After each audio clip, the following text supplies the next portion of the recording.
sandals and shorts, and surf, and scuba, and sand, and sailing, and soccer. San Diego, California.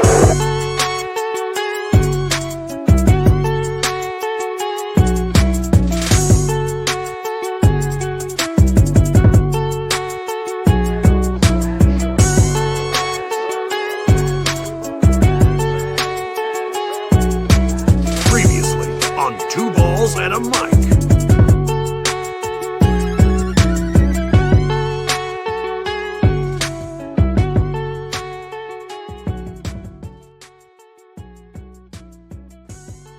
Season's greetings and welcome to Two Balls and a Mic, episode 259, back here on a Monday. And it can be said that it is one of the most important Mondays in San Diego soccer history. My name is Tony Sanchez, along with Alejandro El Chia Villaseñor.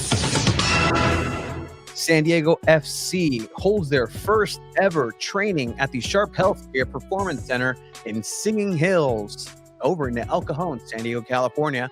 Our very own Abraham Cepeda and Alejandro Chivas Villaseñor, the star of Annie and Nelson at 1 p.m. Everybody's made it on that show. Absolutely awesome. We're going to go ahead and get the sights, sounds, smells, the feeling of what it was like to be there. I wasn't able to go. I haven't been there in a while. But I trusted that your guidance in the questioning of Tom Penn, Mike Ibarras, and head coach, and sporting director Tyler Heaps went well, right? We're good? We're good? Yeah, okay, cool. good. Making We'll sure. dive in. We also have news on the other side of Snapdragon Stadium. We didn't mention it. I mean, finally, it's official. Jonas Eideval is the head coach. He is in. Casey Stoney was out. She was up north to Canada. New head coach for the Canadian national team will still coach Kalen Sheridan, still relevant to San Diego, as well as the news that will be dropping more than likely very soon about Jaden Shaw and her trade to NC Courage. Everything that has to do with that, we'll discuss here on Two Balls and a Mic. Goals, gaffes, and greats. El Zarape de San Diego, Esteban Toscano from the Baller Crew will be joining us in person. Sir. I hope he makes it here. I hope so. Thank you for everybody who's joined, who has been clicking, sharing, engaging with the content that Chiva and Abe were able to gather today in preseason. It is a busy day. Yeah, it was a long day for sure, Tony. I mean, let's welcome Abe into the studio, because he was my ride over there to the Sharp Healthcare Performance. What's it called? Tony, help me out here. The Sharp Healthcare Performance Center. There you go. I had it right. I mean, it's gonna take me a while to get used to saying Did he that. put himself in? Did you put yourself in? Yeah, he Abe? did I'm sorry, put Abe. himself in. Sorry Yeah. for my, He was struggling. I thought I was going to help, but he got it. Yeah. He's there. He's good. Yeah, no, thank you. Season's greetings to everybody in the chat. Brandon and Esteban still keeping in touch here. The Baller Crew in force. To be honest, that's the most probably parked outside watching. 100%. That's fine. Stealing my Wi-Fi. It is a-okay. We're going to talk everything San Diego FC today. San Diego Wave FC Football Club will also be a part of the discussions today. And this is kind of what San Diego soccer, in theory, has always been, right? We've always hoped that San Diego would have the amount of professional soccer that is being spoken about. And now, we've had San Diego Wave in the top flight. MLS is here in San Diego, top flight soccer. Up until now, San Diego FC has only been that of theory. Yeah. It has never really been a physical entity that you can see and the tangibility of players wearing the crest, the training kits on the first day of training. Originally not touted to be the first day of training available to media today. That was actually originally set on Friday. Got another window of time here. But Abe, you and Chiva went up there as you were heading up there, or actually in the throes of it. It was actually announced that SDFC have signed Oni Valakari, a Finnish international. Sounds like from Finland. Game of Thrones character. I mean, that's Drakari. That's pretty much the Iron Islands up there. Oni Valakari, a center midfielder, attacking midfielder. We're going to go ahead and dissect and go into his play style and what this means for the overall club. He was out there, it's one of these things where if a high profile player just kind of appears in the background of pictures, that? exactly. That's people are going to start pointing things out. People are going to be putting stuff together. But all right, enough of me right now. If you have any questions for Aben and Chiva, who are actually there today at training, but all right, make it out there. What was it like, guys? Yeah, it was really cool. It was the first time I got to go up there. I think Abe, you mentioned you went to the ribbon cutting as well as you, Tony, but it was pretty cool. I don't know, Abe, did it look any different? I get to see like what it's been built now, but you were there since day one. Abe, did it look different to you at all? It felt very different to me. It was just mostly dirt and excavators and just construction stuff the first time I went. Those hotels that they had originally for Singing Hills are still there. They're going to be converting those into like sleeping quarters for the academy, I believe. And they even like housed media in there when we got there early. We were just in the lobby of one of the hotel rooms, just sitting around with a bunch of people. And I thought it was really cool. I was honestly not expecting it to be like so built, and it's still like in construction. Like we had to like walk through areas with people with hard hats on and stuff. Like I think technically we were supposed to have hard hats on, Hey, but we just don't get anyone in trouble. yeah, sorry. And we even saw Chiva's neighbor there. Like we saw everything. It was crazy. That was wild. So we were in the lobby. We were getting ready to go, and they told us, "Hey, 2 minutes. We're gonna head out to the fields. Everyone's getting their gear ready. A lot of different media people there. Some familiar faces that we've seen, some new faces as well. I mean, that comes with just MLS. But yes, we were walking towards the field. I recognized one of the construction workers. We made eye contact. He pointed at me. I was like, "Hey, ¿qué onda? ¿Qué es aquí, güey?" I was like, "Hey, what's up? What are you doing here?" It's like my upstairs neighbor from my apartments. So I was like, "Oh, well, I mean, I do this like for work too. I do media coverage for soccer." And it's like, "Oh, mándame foto del Chucky." Send me a picture of Chucky Lozano. I was like, I'll try, my guy. I'll try. But yeah, so we walk over to the field, and Tom Penn's there ready. Tyler Heaps is ready. Mikey Varas is ready as well. And we get set up. They set us up and like, hey, Spanish speaking media on the one side. Mm-hmm. They had a group of media in the middle, and then another group on the right side. So we each took turns asking like a round for each one of them. So we started with Tyler Heaps, and I personally love that we got Tyler Heaps here because he's really the brain and operations of the whole thing. 100%. So I mean, it was really cool just to hear him say like the conversations that he had, which we'll be showing that video later as well in the episode. But hearing him talking, what we shared on Twitter as well, is like, hey, there's a couple players still missing. Yeah, so the Real Swing Friar asking here, like, what were the vibes like, right? Did the players look motivated? And I can tell you right now, everybody on this side of the camera was motivated to get out there. Abe, what were your feelings out there?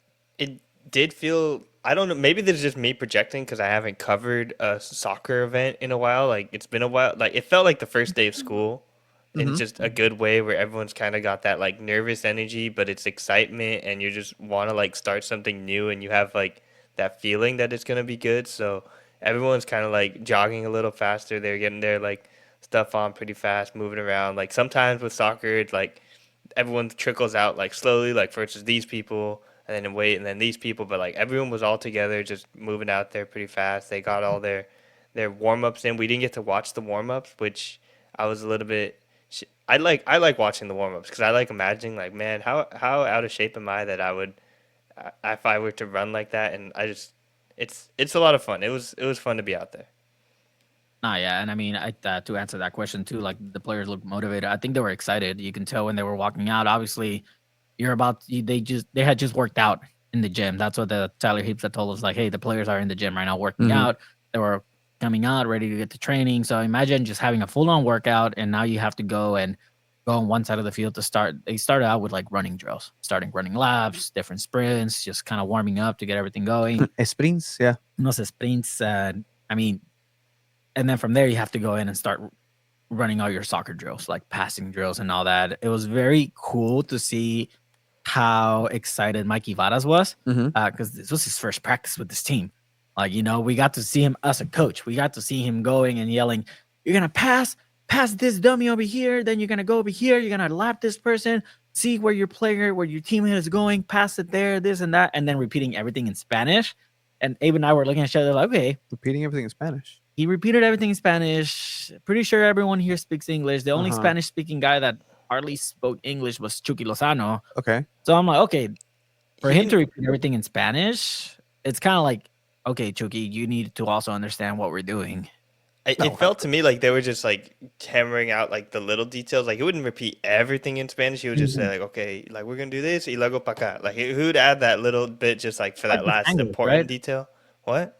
It's like the Spanglish. A little bit of Spanglish, yeah, just to like try and like get everyone involved in the stuff. And I like hearing Mikey Vadas talk. He was also speaking from a place where he's mostly coached for the national team, or that's his most recent experience. So being able to like spread your training over a long stretch of time is like something completely different that I think helps a lot of these like national team coaches when they go back to club. They get so much time instead of just having to like do a full sprint for a 2 week camp. They just get a lot of time to spread out their ideas, and the idea just seems simple right now, especially when you have a brand new team. It's very simple. It's just we're gonna go out there and go really hard. It's really simple, really. And with that too, I mean, he also mentioned with that experience of the uh joining the national 20 under 20 men's national team, it's like he got that team right after COVID. So it's a group of players that haven't played together in so long. So I mean, to him, he has experience in starting from scratch. That's what he said. But yeah, we see footage here, brought to you by San Diego FC. But yeah, just it's remember the loyal days, Tony, when you would go out there and like you see Nate Miller yelling at the players and all that. That it's kind of like that, but it's on Look, steroids. it's professional soccer. Like at the end of the day, this is how I see it, right? Like everybody here is a professional at what they do. There's no real time to do icebreakers and get to know you. It's like no, the way that you are gonna need to know each other is the way you speak in training and on the field, on the pitch. That's the only language that really matters, right? I was kind of doing the math of like, how many different languages are out there, right? You have English, Spanish, Danish. You have I know there's some French speakers in there. So like the communication is going to come together at some point, but this is important in terms of really coming together and seeing the level that everybody needs to start getting at, right? Because this is after the holidays. Everybody had holidays. Everybody is out of season. Everybody is ready to jump into the fray, but that can mean different things for different reasons. Some players, had just trials. There are players who are on trial who are not being mentioned yet. I know that there was a sighting from one of our friends in the 619 soccer community about Christopher Jamie. I believe he played Jaime. Jaime. I'm sorry, I'm the Americanized me. Just kind of Christopher Jaime, who played for Las Vegas Lights, part of LAFC 2, has some experience, is a player on trial on there. So, I mean, from San Diego. But again, like that's where like the roster construction really kind of, when people ask like, you guys should have gotten Paul Arriola, you guys should have gotten Brandon Vasquez, you guys should have.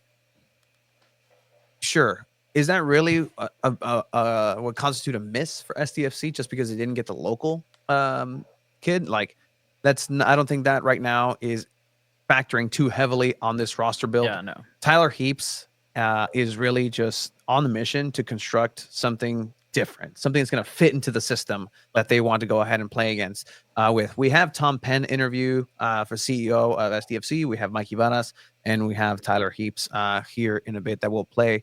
We'll let everybody get settled. But kind of going back on this, how do you guys feel about the roster? Do you feel like at least have a playoff caliber roster on the way to building one? Yes. Sorry, I mean, to me, it kind of looks like Tyler Hips is really trying to build a super team of soccer misfits in a way, where they're not well known, they're not superstars, but they have the quality and talent to get there. And I think he's kind of putting all his marbles on that. Obviously, you have Chucky Lozano, you have high caliber players as well. But I mean, just going over like the player they signed today, right? You look at highlights, you look at videos of him, and you're like, oh shit, this guy's a freaking baller. Like this guy can shoot from afar. Like, everything. Tony So, Valacari is he's a like, player. he looks legit, right? He's 25 years old, barely gonna get to his prime. So I really think the roster can either go. It can go either way. It can be a chef's kiss, genius, changing the way soccer is played in America, Mhm. putting together the absolute best roster out there out of random players, or it can just be a complete catastrophe, I like that and they people are can be the laughing stock. I like that people are concerned with the happiness level of the players. Let me just tell you this. Okay, yeah. Look like Chucky Lozano le entró a los tamales, güey. Le entró a los tamales macizo. He was Okay. huffing and puffing I after did not say the that. condition stuff. Abe, you agreed with me. Don't lie. I didn't say Dude, le entró las the tamales. picture I posted of him drinking water, he was puffing and puffing a little bit. Mhm. Not saying he's out of shape or anything. Pero le entró a los tamales. He's not match fit. If the season started tomorrow, He's not match fit. he They're not. wouldn't A be lot of considered None of them them are not match fit. but It's that's exactly what preseason. you want. It's the first training ever for San Diego FC.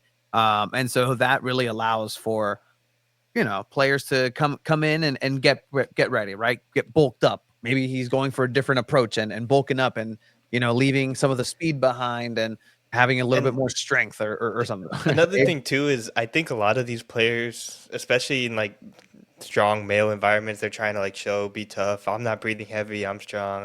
I'm not going to do this. Chucky Lozano is starting that first game. Like Oh, there's no question. He doesn't have to hide like, oh, I'm tired. Oh, like he can be himself, completely comfortable, knowing he's going to get that first spot. Some of the other players, they might have been like playing it off, being cool, like doing that a little extra jog or extra pep in their step to try and show off to some of the like people that are watching, the coaches saying like, yeah, I'm good, I'm ready. First day of training, I'm here, ready to go. Chucky Lozano doesn't have to worry about that. he doesn't have anything to prove. He already accomplished so much. I mean, he's here in his retirement tour, but I mean, he's also barely gonna hit 30, so he still has a lot in the gas tank, I think. So it's definitely gonna be interesting to see how Chucky Lozano develops in this preseason. Yeah, I like the way you described it earlier, Chiva, and it's conditioning, Mhm. right? So coming up, and this is kind of like the schedule, and anybody who's really played soccer is definitely aware of this type of schedule when it comes to the training regimen, right? Like if it's if your game is on Monday, you come back and you get your ass chewed for whatever you fucked up on last weekend's game, and you get punished with conditioning and running. You do not touch a ball.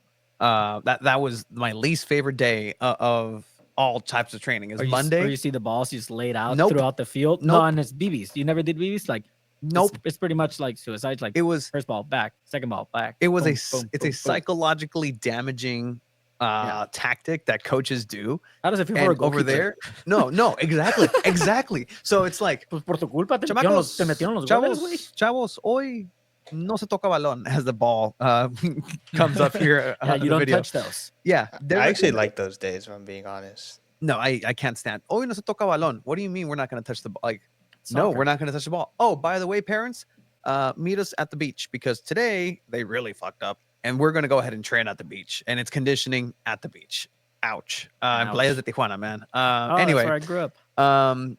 but this is what this is, right? It's the conditioning part of it. They're not really starting to build any sort of plays. There's no set pieces being considered and drawn up in any type of deep and meaningful ways right now. It's literally, hey, let's get the mile, time a little lower. Like let's go ahead and chisel some of this extra maybe kilos. A lot of metric system players coming into the US.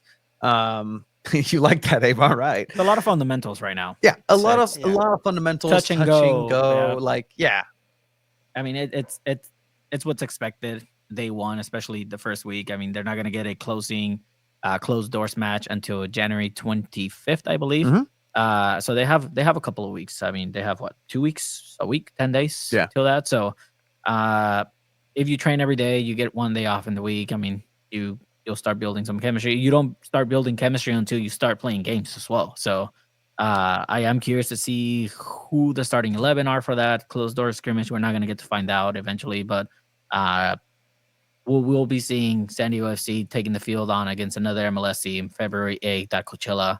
If you go to Coachella, to the Coachella Invitational, that's where SDFC is going to pretty much kick off their first official game in front of fans. So That should be an exciting match. Only other thing I want to add, there were 4 goalkeepers. There's only 3 technically on the roster right now. Mhm. So there is going to be a goalkeeper battle, it seems, for that first starting spot. And then Tyler Heaps did kind of hint that there won't be an extra goalkeeper, or he didn't outwardly mention that that was like a need for them. So I think that kind of says like we're good at goalkeeper. They're going to figure out where that's moving forward. And then who I liked watching train the most was honestly Boateng. I kind of expected that too. He is like so much shorter than everyone else there. Yes. Like 5'6". it was Yes. cool to watch. Just like, oh dude, like he's like a whole just few He's heads shorter than built. everyone else. He's built. He's And buff. He's built, strong. Yeah, I agree, Abe. I mean, it's fair to say now that San Diego FC will be starting either CJ Dos Santos or what's the other goalkeeper? Paul? No, Paul Cisniega? Paul Cisniega. I think that's the starting battle between those 2 goalkeepers. They're the ones with a bit more experience, but we'll see what happens there. And yeah, I mean, it was definitely interesting to see the players just kind of passing and going and just overall like getting to know each other, their passing styles, their running styles. So the grass looked fine. Of course. At least for now. It Of looks course. beautiful. Yeah. It's going to get hot, really hot in the summer there. It's gonna be so hot. It was hot like today, and Yeah. it's cold outside right now. Like I was thinking to myself, like, man, if they're gonna have to deal with this all during the summer, it's gonna be brutal. They're going to have misters out there. I mean, they're partnering with Snapdragon. There probably won't be any shade there, but we'll see what happens there. But yeah, Tony, I think you want to roll out a video, the Tom Penn. Yeah, interviews. so let's get to it, right? So you guys, San Diego Punto Fútbol, you know, we had media availability. The first media availability, it seems like with player availability, will be this Friday. Mhm. I'll go ahead and take that day to check it out. You know, conveniently placed doctor's appointment on that day. It's you know, you hate to see it, but Chiba and Abraham were there. Abraham being the constant on Friday. Hopefully, met with Tom Penn. Some questions his way. And overall, anything different? We'll hear from him here. So let's go ahead and just let Mr. Penn speak for himself on that. How about that, guys? Yeah, Yep. good. Yeah. Cool. All right. AFC. Well, if you talk about this place, there's no place like this in North America in terms of the infrastructure we have and then the purpose that we're here. So the infrastructure is obvious. The place itself is so special. On the Sequan Reservation, the site of their ancestral village, and then the purpose of Right to Dream intermixed with a high performance academy. So others have a high performance building rather, but we're going to have this youth academy layered in. So the best 12-year-olds with the best 32-year-olds and everybody in between. That makes this really special in North America and actually top 5 in the world. And then congrats on the partnership with Club America and Cholos, obviously. What can you tell us about those partnerships, and will there be future partnerships with other Liga MX clubs? Yeah, well, with Cholos, it's 5 years, and we're doing that right here in the region. With Club America, it's a little broader, and we're going to play a couple matches with them and work on various initiatives in the community and otherwise. They've been very attracted to what this place is and what it's going to become, because we can develop the best American players and the best Mexican players because we're so close to the border. So we're the only academy in North America that can cross border and have both Mexican kids and U.S. kids in the same place. And Club America likes that. Ask Tyler this, and you know, today must, I'm assuming, feel different because so much of this has been on paper, conceptual. He said a lot of whiteboard up to this point. You've been a part of this even longer. What's today feel like in that sense of, does it feel like the transition into a more concrete, real world? There's nothing like smelling the grass.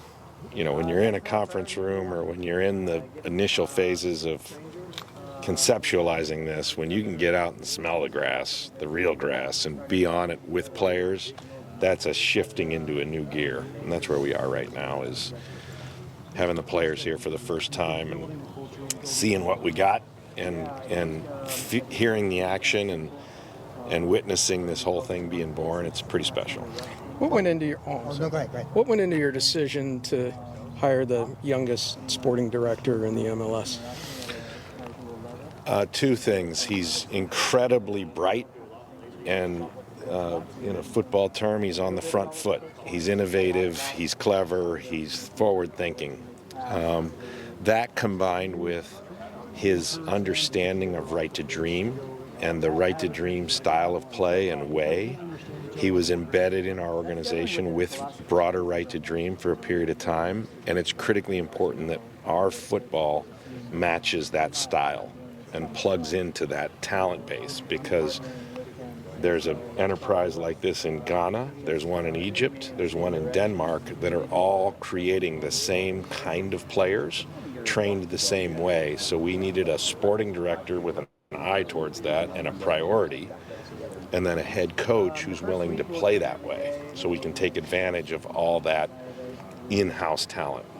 Do you see the community interest building in this team and like how articulate was going? What do you see? Yeah, we've got so much momentum in the market. We've had a great response initially.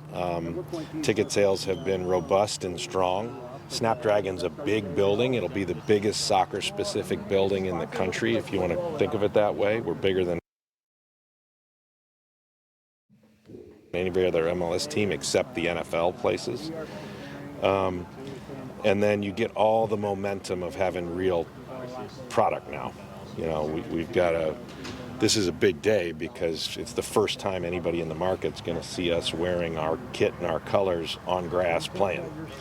And we got Chucky Lozano here, who's just already legendary throughout any of the Mexican audience, and the fans of the Mexican national team are fans of Chucky. You should have seen him yesterday hugging everybody. He went like 3 deep into the crowd, hugging our supporters. It's amazing. Can I follow up on that? Yeah. The interest from on the binational border, so the interest from Mexico, do you see that growing? How are you going to try to get folks to cross the border? Yeah, it'll be interesting. I don't know how many will cross to go to matches. We've talked to Cholos about that. They play Friday night. We play Saturday night. And there's already a lot of cross-border activity for their matches on Fridays. So I would expect, and we would embrace the idea of go support Cholos on Friday night and then come see us on Saturday night. And it'll be really curious to see just how many members of our audience do that. That's one of the questions and curiosities I have about this. 2 questions for you. With this team and facility, in addition to all the other teams in the region on the professional level, and all the youth players that actually play, what are your hopes for soccer in our region? You were talking about developing future players. Can you tell me about that? Yeah, well, we want this to be the epicenter of football excellence and innovation in North America. That's our vision for the whole club, is to be the epicenter of excellence and innovation in North America, the best. This region has so much talent and a long history of that.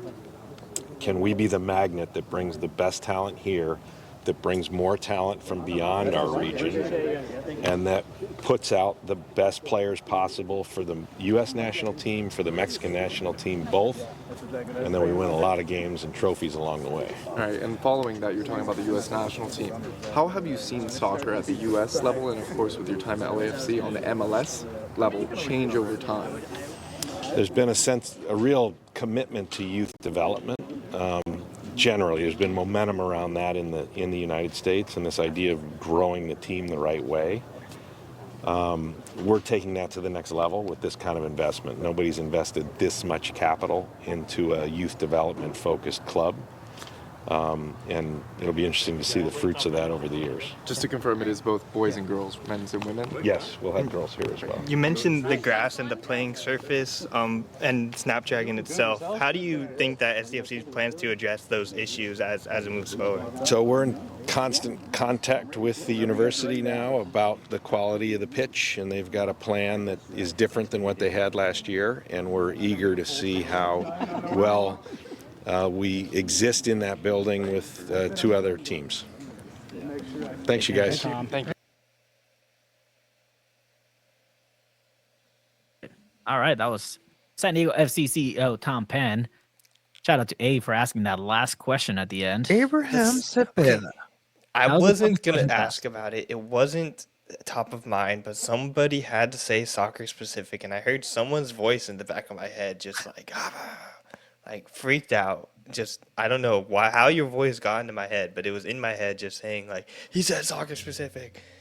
he said soccer specific. Oh my god. And it's just not true.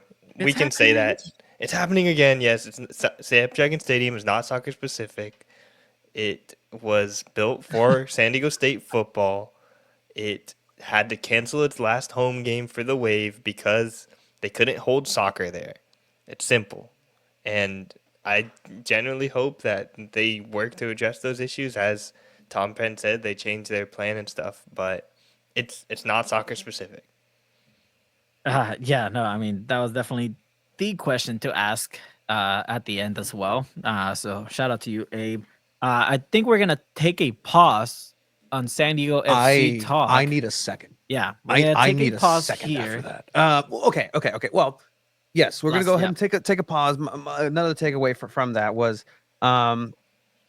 just really speaking about the community and the great work that they have been doing in the community and being reflective and all that and low and ticket sales. I've never seen a team say, "Hey, general season tickets are up for sale," and then out of nowhere just say, "Hey, actually no, because of the high demand, we're going to go ahead and actually only give those to season ticket members. Become a season ticket member." Again, these are all the facets of a team that is coming up, and hopefully, that's a case where the robust quote amount of inquiries will yield a larger San Diego presence to support the San Diego team. How about that, Spin? It's definitely a business at the end of the day, and they're going to try to push season ticket members for sure. But yeah, Juan Garcia says that here's funny how they think that just having Chucky alone is going to satisfy the fan base. Better hope they start out strong. Yeah, you better hope so. You better start off the gate. He cut off the interview right after that question. Well done, Abe. Absolutely, well done, Abe. Well done, Abe. That's our boy Abraham Cepeda. Go ahead and get him at Abe_Cepeda. That's editor in chief. We'll go ahead and we'll go ahead and put that. That was it my voice, Abe? It was definitely your voice. No, it was my own voice, and it was coupled with your voice because it was the little the little guy on your shoulder. Do you guys believe in those? Like the little good one and the bad one? Yeah. You seen that? That guy was talking to me, and then there was a little guy behind him, and it was you just being like, yeah. Yeah, that's how it felt. Do it, Abe. Rubbing his shoulders like, yeah, do it. This is so do it. Do it, Abe. Come on. All right. Yeah, we're going to definitely take a pause right here. We're going to transition over to San Diego Wave because there were news also and potential news incoming as well. So we will be circling back with San Diego FC as well with our setup of the San Diego segment with the San Diego's own and Baller Crew's own Esteban Toscano. Absolutely. So let's go ahead and take that and go to San Diego Wave real quick. The other team in the soccer-specific venue of Snapdragon Stadium.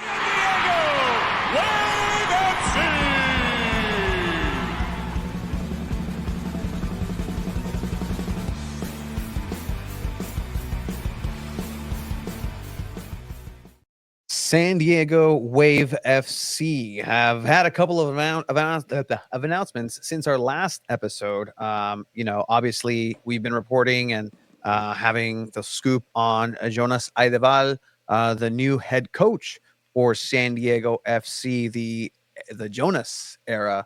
His name is Jonas. He's now joined, and he says, San Diego is a city with passionate fans and a vibrant football culture. San Diego Wave is going in a new direction, and it's clearly with some of the maneuvers that are happening, the ingress and egress of players has been your face, Abe, where you're surprised when egress. I said, "Ooh, yeah, yeah, no, absolutely. That's how you get in and out of Snapdragon with those fancy signs.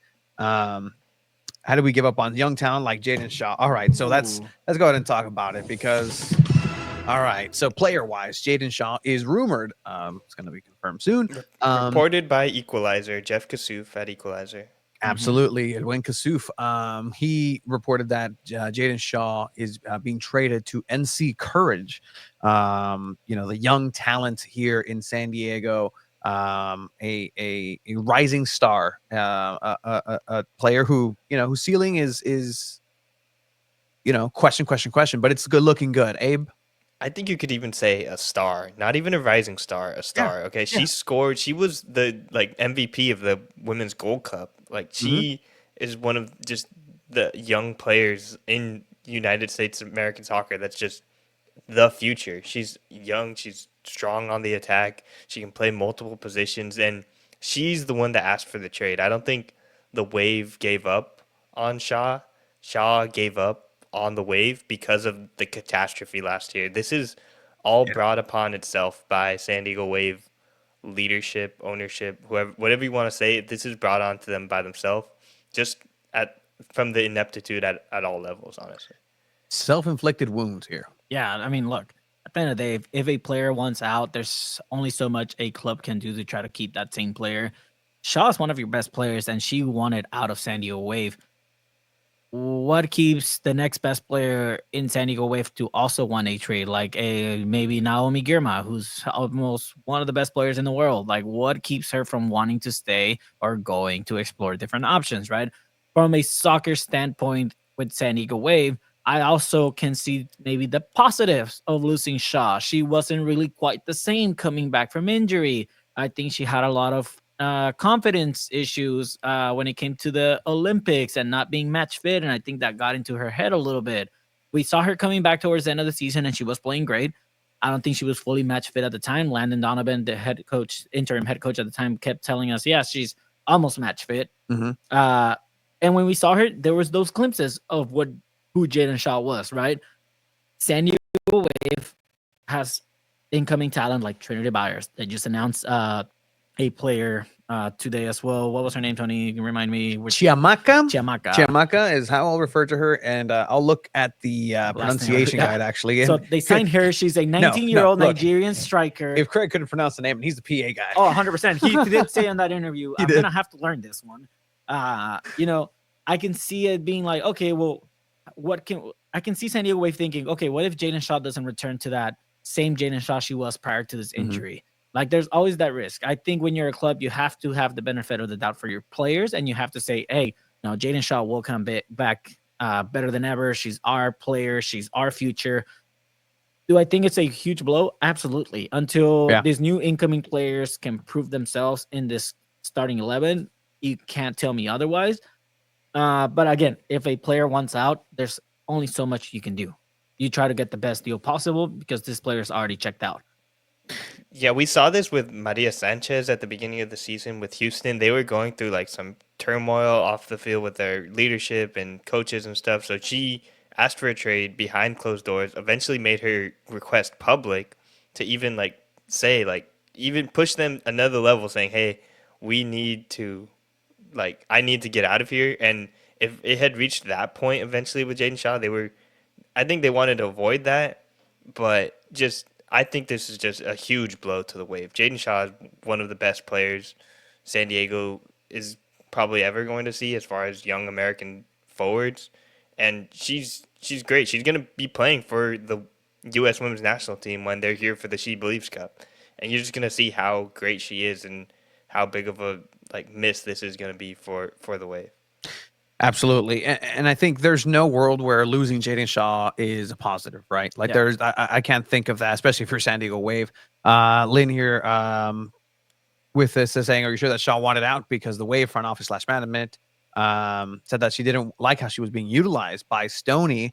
And look, I don't think anybody can be happy of how Stoney utilized them or how they were utilized or their utilization was implemented on the field. Because clearly, if you're Casey Stoney, you put your players in the best position that's going to make the team be better, right? If the players don't like that, then whatever, but at least you're getting results. Wave wasn't getting results. A young player, a young attacking player who obviously was frustrated throughout the entire season, and you can see it wear on the faces, and it really wore down not just Shaw but the rest of the squad. Just how last season panned out on the field, at least on the field, right? But then as the changes happened through the year, Shaw never really, like you said, regained that step. You have somebody with Paul Buckle coming in, you have Landon, you have all of these duct tape kind of repairs for something that's clearly a hemorrhaging wound that San Diego Wave was. and then ultimately, like, you just have your worst year in performance, so you're not going to be happy with whatever happened here, and you think maybe a change of pace is going to go ahead and be that difference maker in your career, and hopefully just wish the very best for every single player, wish nothing but health and wellness for everybody. And if she can find that in NC Courage, then fantastic. Let the joy of soccer, the muse of soccer, return to Jaden Shaw's attack style. To answer Lynn's comment, I don't think it was so much the front office, like off the field stuff that like all the lawsuits are about. I think it's more so just the management changes from the head coach. You have 3 different head coaches. I don't think it was Casey Stoney really, and she was the last one to talk to us in that final press conference. She was like the voice of the last voice of the team from the players' perspective, I think, and she was constantly like talking to us. She would talk crap to us during press conferences because she'd get annoyed by answering the same questions, even though I didn't ask her the same question. That was you, Abe. You pissed off Jaden Shaw. Maybe, I apparently got maybe rid- it was me. Casey Stoney's gone because of me. Jaden Shaw's gone because of you. Wow. I'd be down. Family Van Egmond because of Chiva. I mean, we're Yeah, haha. Look, Lynn keeps letting us know. I remember she was going to UNC before she declared for the NWSL. Mhm. She was with the Spirit, then Wave got her via the discovery process. So she may have never wanted it. And that was a big part of it, right? When San Diego Wave first got Jaden Shaw, there was a whole, I guess, discussion of what was going to happen. I mean, I can definitely see Jaden Shaw just being like, hey, I don't want to be here anymore. I miss my family. I want to go back to back closer to home, wherever. Like, I just don't want to be here. And at the end of the day, you respect the player's choice and you find the best possible deal, which could be announced later this week. Yeah, so I have a couple of sources just out there. Just again, with a player like Jaden Shaw, you would expect that the return that would be the last straw if the return doesn't warrant what Jaden Shaw is worth, and that's hopefully it gets managed well, it gets just negotiated correctly. This is all it's not gonna be a player coming back directly to replace from NC Courage. There's most likely gonna be some allocation money and just transfer funds throughout, as well as obviously just different allowances that the team will get in order to fill out the roster. But you really hope that again the return is going to be something significant. I mean, looking at the deal that Maria Sanchez got, right? Like, I think the player of that level deserves equal kind of restitution, equal demand, equal warrant. Who would you say is better right now? Maria Sanchez or Jaden Shaw? I mean, from the tail end of the season, Maria Sanchez. They're similar positions. They are similar positions. I would still say Jaden Shaw is more important to the team than Maria Sanchez because Maria plays on the wing and then Jaden Shaw is more of like a creative attacker.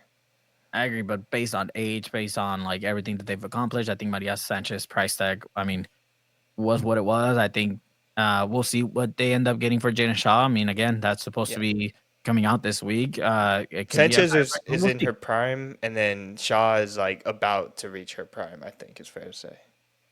That's very, very, very hard to say when she's barely 20, 19, 20. Yeah, right. Like, so yeah, you don't know when her prime she's nowhere near her prime, and that's how good she is. So, I mean, by the time she's 26, 27, that's when we'll see the best out of Jaden Shaw. And I mean, it's crazy to think that that's still 7 years away.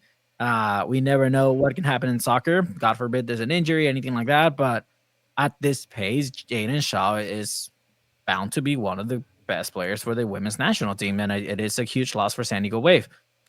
Moving on from from Jaden Shaw, they also announced a new striker for this season, Chiamaka. I got it.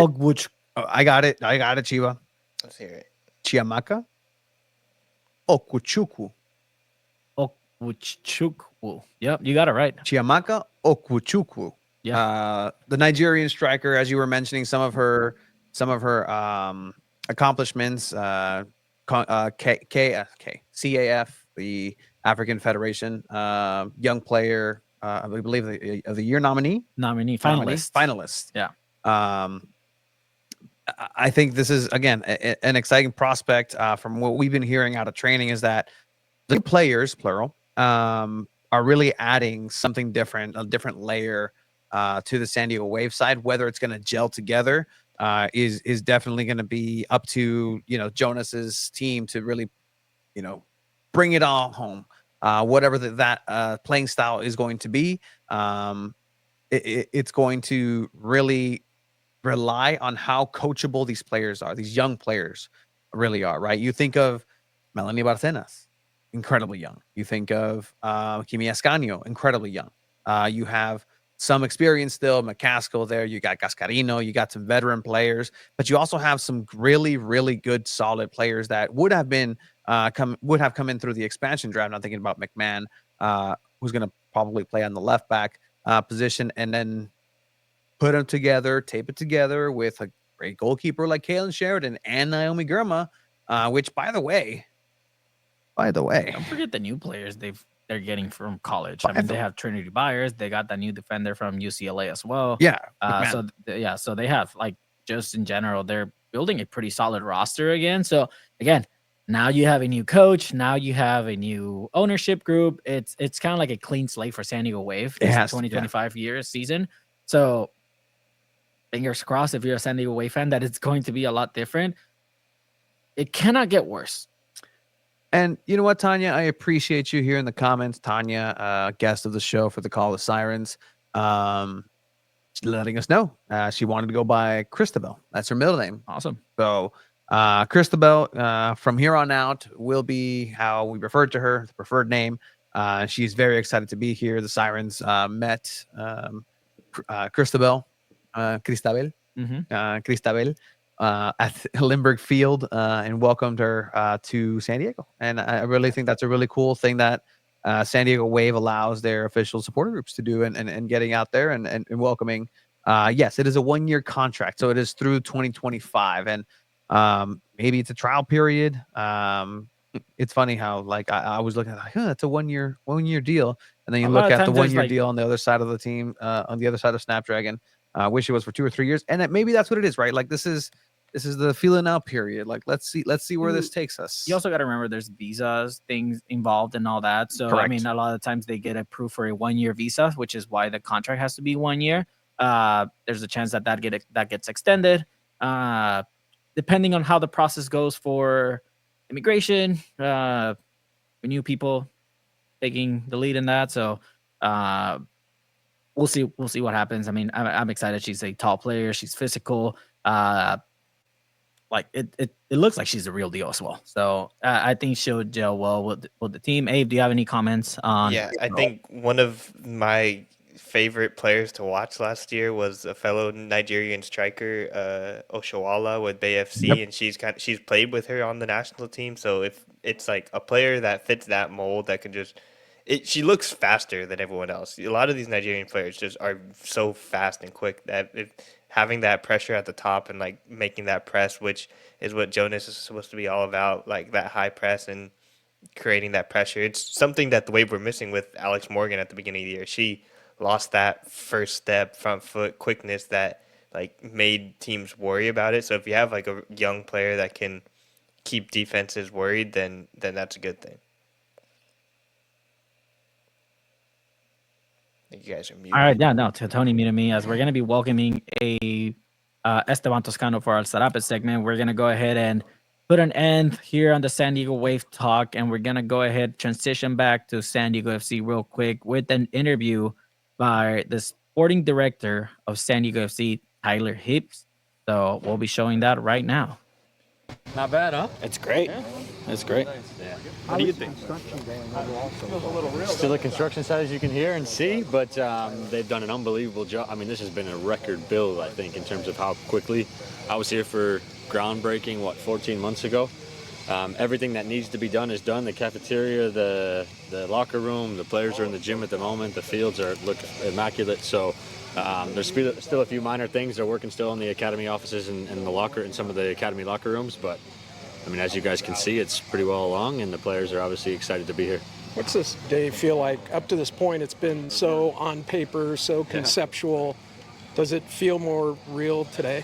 Yeah, I think there's been a few like emotional moments. I think. I mean, I joined this organization 15 months ago, Right to Dream, and there's been so much and so many people to thank. I think since that moment, but just to get to here is already special. But now is when the real work starts. Now we get to actually see the players on the grass. I've looked at them on whiteboard for so long.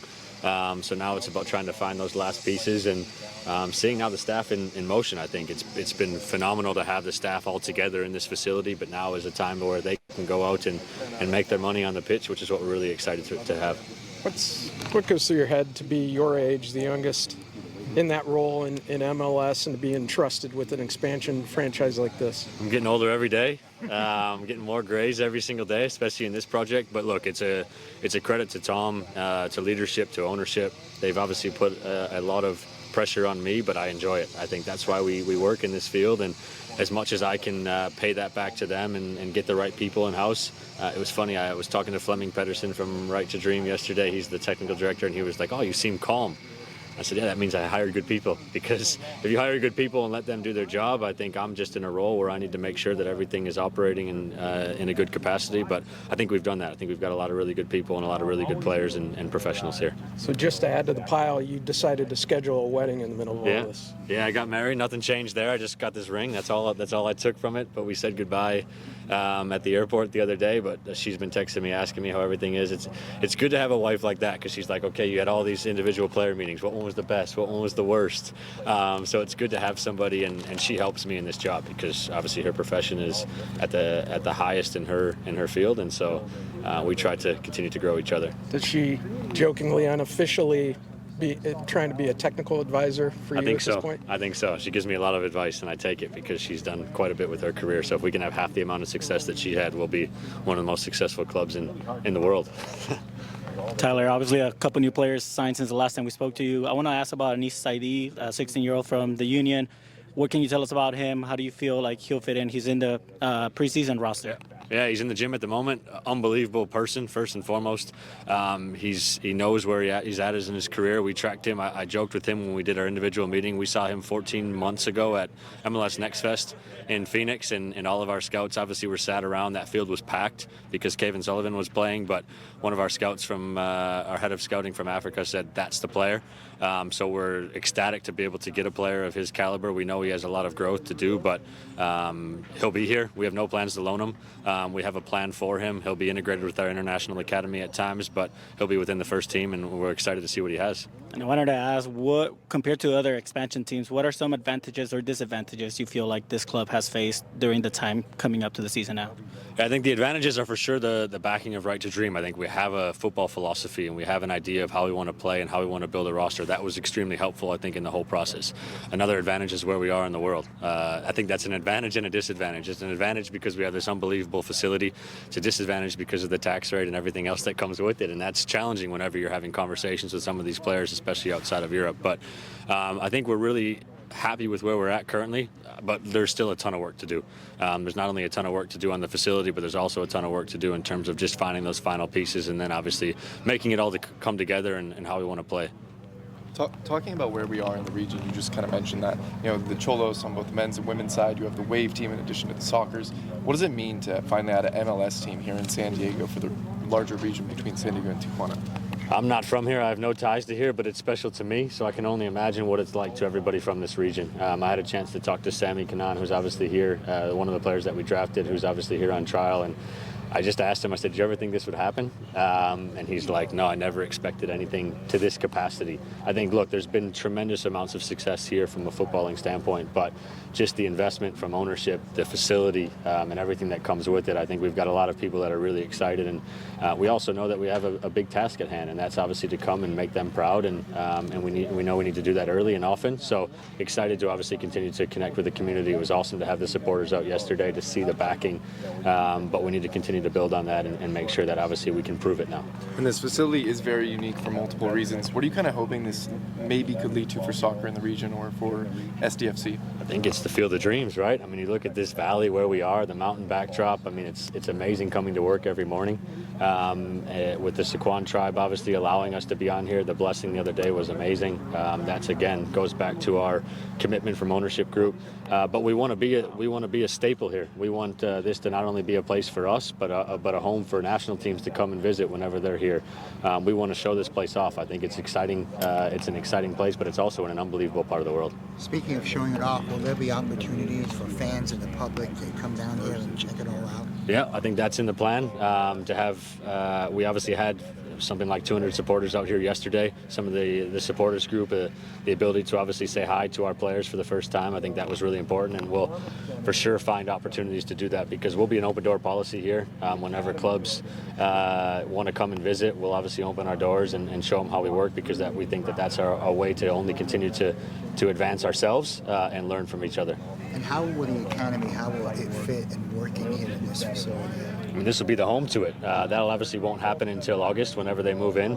But we'll make the selection of players starting in April. So there's a lot of exciting events coming up there that we're excited to get the first group of players here. But I think that will be another wow moment. We have had a couple wow moments. We had day one whenever they came into the medicals. Today's another wow moment, the first day on the field. But really to then have those little kids with those dreams from this community come here as well, that will be another one, I think, whenever that first crop gets announced. What were the details of that Sequan blessing? Just they obviously it's their land, and I think they do that for all of their kind of new openings and new beginnings. And so they came and obviously blessed it with sage smoke and did some of their rituals. They did some dancing and some singing. It was we brought some of the local members and community here, and it was fantastic to see because again I've been to a couple of those events, and every time they do it, it's exciting because obviously it goes back. Their history is second to none in this community, and so to have them here was fantastic. What's a reasonable expectation in year one, in your mind? We're here to compete. We've said multiple times we for sure want to be in the playoffs. We're building a roster we think that will allow us to get there, and then the rest of it's let's see what happens. I think after that point, we want to come and compete. We want to come and play our football, but we also know that it's difficult and there'll be challenges. But we need to fight through those obviously, and we have enough quality and investment where we think we can do that. Seeing all the players come together now, are you optimistic of how the season will play out, or are there a few pieces missing still? I got to see them on the field first. So today's and this week obviously is a big week, but we still have a few pieces. I think there's still 3 to 5 players that we'll bring in. Obviously, we made another announcement today in Oni, and we think that he'll bring a lot to our team here in 2025. But there are still a few pieces. We're still probably missing a right winger. We're still probably missing another midfielder, another right back, and probably another center back. So those are kind of our key priorities right now. But we'd like to see the team. So maybe it's not going to come in the next couple of days, but over the coming weeks, I think you'll see a few more announcements.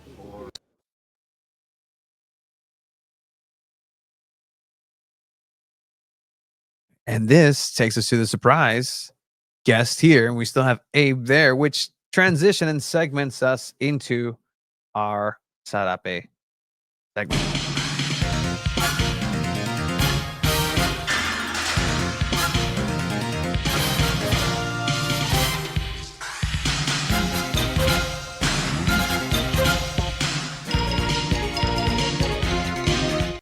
With that, we welcome Esteban Toscano from the Baller Crew to the garage, to the Two Balls at a Mic studios for the first time. Yes. So, Welcome. Yes. Season's greetings to you. Welcome in, Season's greetings. Esteban. Obviously very involved in the community. And with that, you just heard Tyler Heaps. We had Tom Penn earlier just talk about what's real now. It's a real thing. Players are showing up day one. What does this make you feel as a just a supporter and a follower of San Diego FC, just seeing this happen and roll out? Well, first of all, thank you guys for having me in studio. This setup, guys, like just seeing it so many times, just live streaming, just on my couch, just like streaming it on my TV is just really cool to see in person. Like, You mean the fucking mess on that side? Yeah, no. That's the beauty of that's it. my Like, way. we got our studio too. Brandon and I, well, it's Brandon's garage, but we have our studio and stuff that we would film some videos there. But yeah, no, I'm very excited about everything that's happening. Like every week is just getting more real and more real. That moment was amazing. The event was so sick. First of all, thank you guys so much for allowing us to be there, like the first ones to like step in, like outside the public and stuff. It was very cool, a very very cool moment. So walk us through it, right? I mean, Yeah. all the supporters, the union gathers up. I Mhm, think it's over mhm. 200 people that were showed up. Yeah. Was it a march to go into it? Players Mhm. were already waiting. How was that? How did it play out? So originally, I heard that it was supposed to be a surprise, but they were already chanting. They were like practicing all the drums, so the players already knew. Mhm. But yeah, the Jerry Jimenez, who is the supporters liaison or director. What is his specific role? Liaison, Yeah. yeah. So he gave us like the rundown, like, hey, like no pictures, no nothing. That's why there's not a lot of pictures. Like a lot of, I mean, some people did take pictures, but I didn't want to break the rules and stuff like that. Don't want to break rules. Closed-toed shoes. No pyro, no smoking, no. Just like be aware of your surroundings because it's still a construction site. Yeah. You have to be careful. But yeah, we were they were practicing for around like I would say like an hour or so, and then Jerry came out. He laid down like the rules and stuff. We walked, and then it was like when you go in, there's like stairs, and then there's like a hallway. Staff were waiting for us there, and then they just lined us up behind like a line, and then we were waiting for the players. Players came out, but we were chanting the whole time. Like, Yeah. the whole time it was like chants. It was like super loud, like insane for like 200 something people. It was awesome just to see like their faces and just like see everything coming together. It's it's amazing. It's amazing.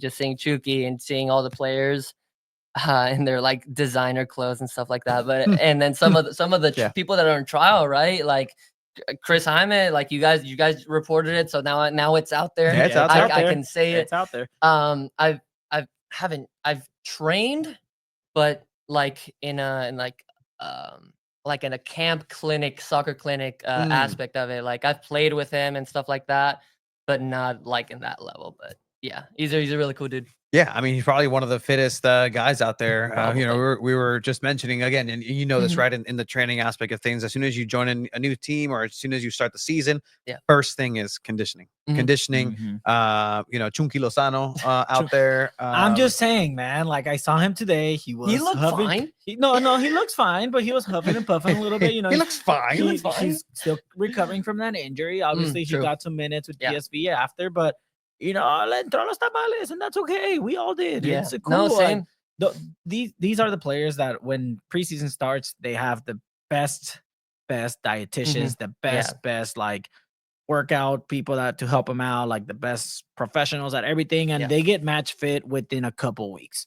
Like this, Chucky can have a lonjita today, and then literally by match day 1, he's ripped. But it's no hazard moment with Madrid. No, he's looking good out there. Yeah, Looking good. for sure he is. And I mean, today that's kind of like what I really enjoyed watching, just seeing the players get to know each other, passing the ball back and forth. I mean, it's exciting stuff, and I can tell Esteban, your face lights up every time you talk about the players, like and the designer clothes and everything. Yeah. What are you looking most forward to this season? Obviously, with San Diego FC and the players and the roster that they currently have.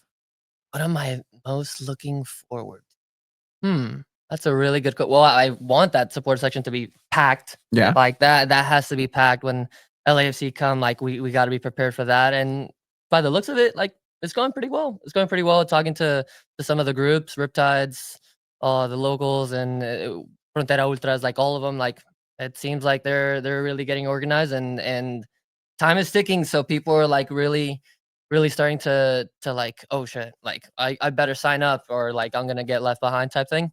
But yeah, I'm just expecting to see so many goals. I want them to play fast, play exciting soccer, and just have Snapdragon Stadium just be like a fortress, and like we don't lose at Snapdragon. And sorry, I want to piggyback. Yeah, off go that. for it. Like, Go for it, there's Gio. a question for I you like too, this. I as like well, this. Tony. Like, not Chucky Lozano, Mm-hmm. not one of the big signings they have so far, but who are you most excited to just see get on the field? Mm-hmm. Like, I'm talking just any player that it's on the preseason roster. Who are you excited to kind of get to watch this? Well, hopefully, if they pass their trials, the drafted player, Sammy Kanan, I Yes. watched him so many USD. times for USD, and obviously Chris Jaime on trial. Hopefully, they make it. I Mhm. don't know how that works, contracts or anything like that, homegrown contracts. So many types of contracts in the MLS, Some of but it. hopefully, some of these SD players, SD local guys, get some minutes. Like I want to see that. I want to see that. Does it disappoint you to not, or do you understand, or do Mm. you like? How do you feel about not getting a local superstar like Mhm. Paul Arriola, Brandon Yeah. Vasquez, to come back here to San Diego and play for SDFC? Does that Yeah. kind of put a bad taste in your mouth? Like, oh, why didn't we? Or just, I mean, the greatest. Mhm. They have a plan, right? If Yeah. they wanted Paul Arriola, they could have ponied up $300,000 for Paul Arriola. Like, Mhm. they could have ponied up the money for Brandon Vasquez and brought him Yeah. here. But is that really the idea and identity that Right to Dream, SDFC wants, and Mikey Varas is having in mind? But how do you, what do you take away from that? Maybe a little bit of bitter taste. Honestly, I do follow Austin FC. My guy CJ Fodry, shout out CJ Fodry. CJ. He's killing it out there. Who knows how? I saw he did the beep test. He didn't pass. He didn't like win the beep test, but he was in the mix. He was in the mix. But no, shout out CJ and shout out Austin FC. I follow them and just seeing like the rollout, seeing how they celebrated Brandon Vasquez, giving him the 9 and stuff like that. Kind of feel jealous. Like we would have had that moment to like really welcome him in. But it is what it is. The SDFC bros, shout out Vince, shout out Carlos. They put a good post saying like, oh, maybe it's not the end of the world. I mean, it is a DP spot, and we still need a right wing, we still need a right back. So not taking another striker, maybe that was the correct play. I mean, and Vertzen is there, Tomas Angel, whoever can play up there. I need to memorize the roster, to be honest. Yeah. But yeah, I feel like Vince and Carlos made a good analysis of like it's not the end of the world if we don't get Brandon Vasquez. Absolutely. Brandon had a $10 million transfer fee. No thanks. It's Mr. Jesus, Michael Ferry. I mean, that's very true. Mhm. That's very true. Yeah, yeah, yeah. And where in a league where you really have to be strategic of how you allocate the money, the gammon, the tam, the allocation money. Yeah. It's hard pressed to really kind of say that you're going to follow a certain style, that you're going to go and be frugal in some ways. And maybe this is just, again, them getting all the money possible for a big money move. And we'll get to Mikey Vadas' interview here in a bit. And it's very interesting what he said, because clearly one of the big signings is, again, Oni Valakari. He's a Finnish striker. He played in the Euros. He played and trains behind Premier League striker Pukki, who over at Norwich, and just has a very interesting route. Played in Cyprus. Is going to be very interesting to see, but he can't play in a 10, and he's already on the team. He was out in training today, but Mikey Vadas. I didn't see him yesterday. I don't think I saw him yesterday because we got to say hi to every single player. Like we dapped up every single player, and like I gave a big hug to Chucky. I was like, not gonna dude, lie, dale crack. I'm He not wasn't sure there? if I mean, I Abe wasn't can there. correct me on this. I didn't see him. Yeah. He was in the office collecting his number 8 Technically, jersey. he wasn't on he's not on the preseason roster because they released that before. But I do think he's going to be joining the training camp probably as soon as tomorrow. Yeah. Okay. And so clearly already announced part of the team, and he can play in a 10. But what Mikey Vada said is that, well, they're still looking for a potential 10.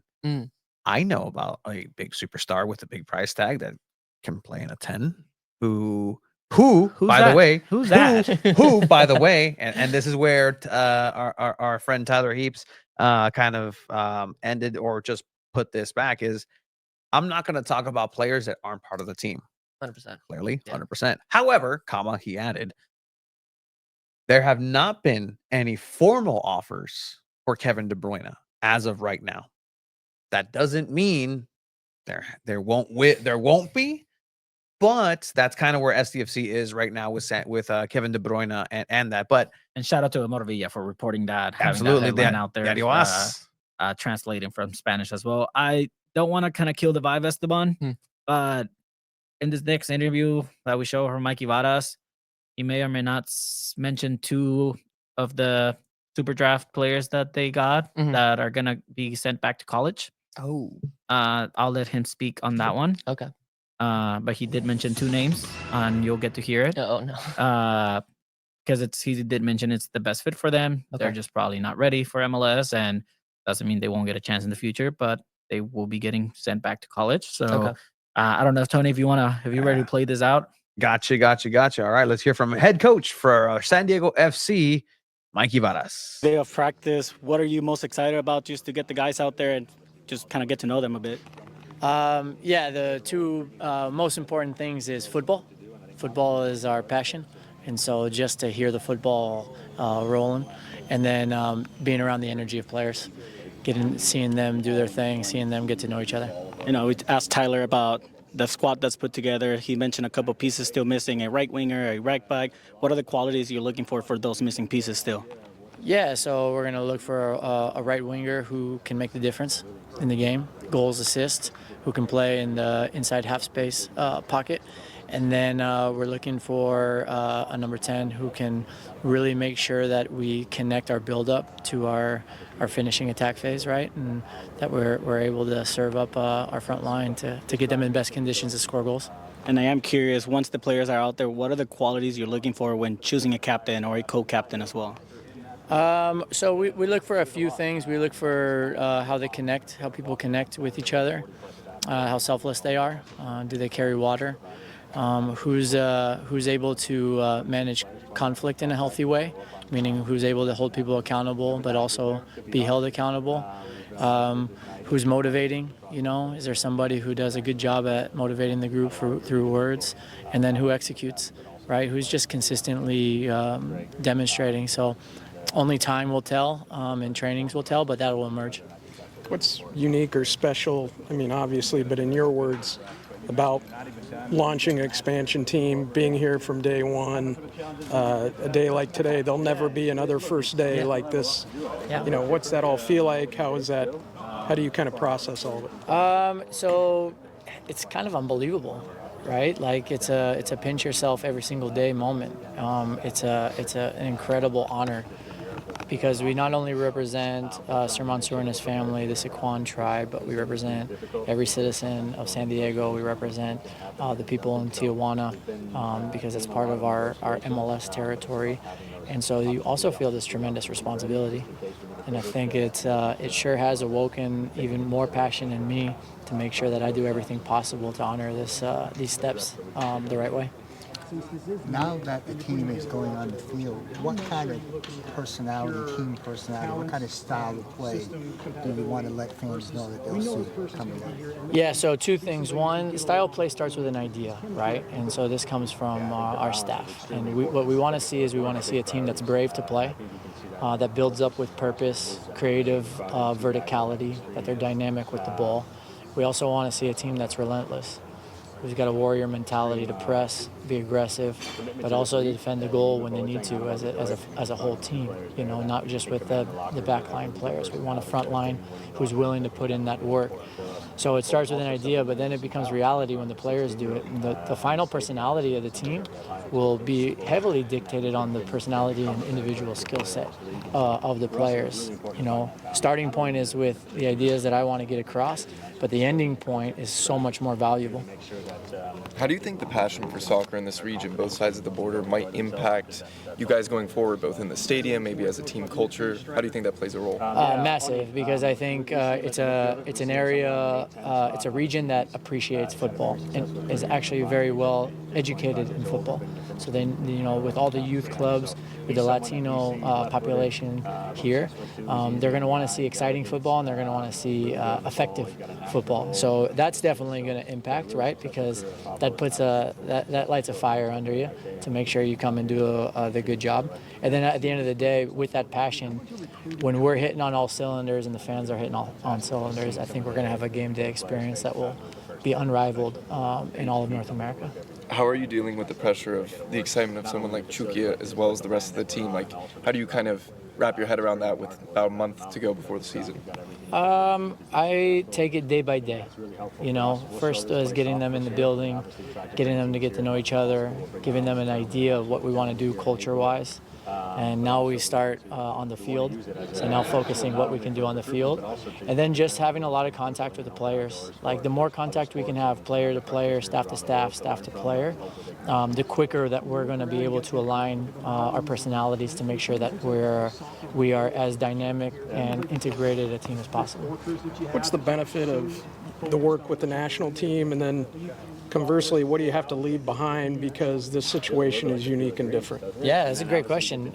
Two things that come to mind that are an advantage is, you know, I took over a U20 national team that hadn't played together for 2 years because of the pandemic. So I have experience starting something from scratch where the guy next to him is introducing himself or haven't met each other. The other thing is in the national team you have a very short time to work to get your ideas across. So, you know, next preseason is going to be totally different than this preseason because we're going to have a year of experience playing the style of play. But this season, we're starting from zero. There's no previous history of how we work. So I'm going to be able to use that, be able to get ideas across quickly and concisely that I got from the national team for sure. And basically the secret to that is keep it simple and don't get in the way.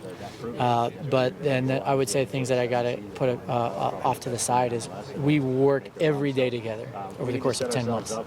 So we have to manage energy levels the right way. Or in the national team, it's pedal to the metal for 12, 14 days, 6 weeks if it's a tournament, because then you know you don't see each other for a bit. So those would be the main differences. Have any of the super draft selections reported to training camp? Yeah, yep, they're all here. They all have? Yep, Ian's here, and yeah, all of them. Donovan Systems is here, Sammy's here. What have you seen so far, and is it likely that they make the roster?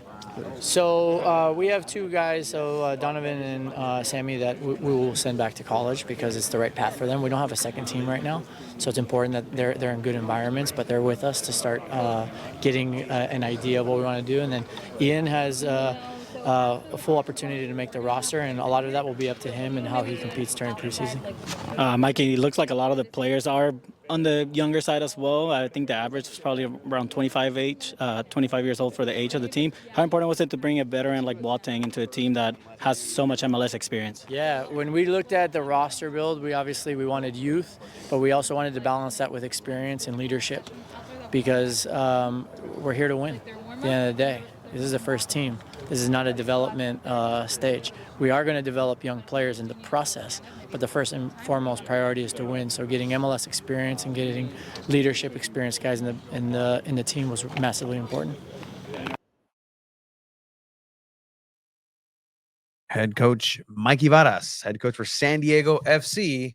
Mikey Varas, great stuff out there, Chiva. Yeah, so I mean, killed it. Absolutely. Sorry. I mean, I know you want Sammy in the team, but he will have another year at college. And you know what? That doesn't mean there's no MLS in his future, you know? So, like you said, there's no second team yet. Half thinking of the player's environment has to be the best option for them. But yeah, so, I mean, there's preseason. There's 2 closed door games, one against Phoenix, one against Sac Republic. We all know those teams back in the Loyal days. Nobody will know anything about those games. Maybe Phoenix or in Sacramento will post on socials. That's usually how it goes. This small division team will still post, hey, we beat an MLS team or something like that. Yeah. The first game we'll see. Are you going to Coachella, the invitation? I am going. I am planning on going to the 8th. I don't know about the Wednesday game. Same. Yeah. The Saturday is still a maybe, but the 8th, 100%, I'll be there. It's the big one. That is the first official game that SDFC will play in front of fans.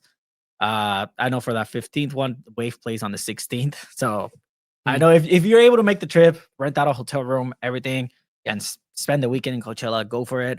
It's hard for some of us to do all that. But yeah, the 8th is going to be a big one. They play, they're going to play New York City FC, New York Red Bulls, and Portland, Charlotte? Portland Timbers. Portland Timbers. So those are going to be 3 really good tests. And then February 23rd, Dignity Health Sports Park against LA Galaxy, defending MLS champions. You're making the trip too.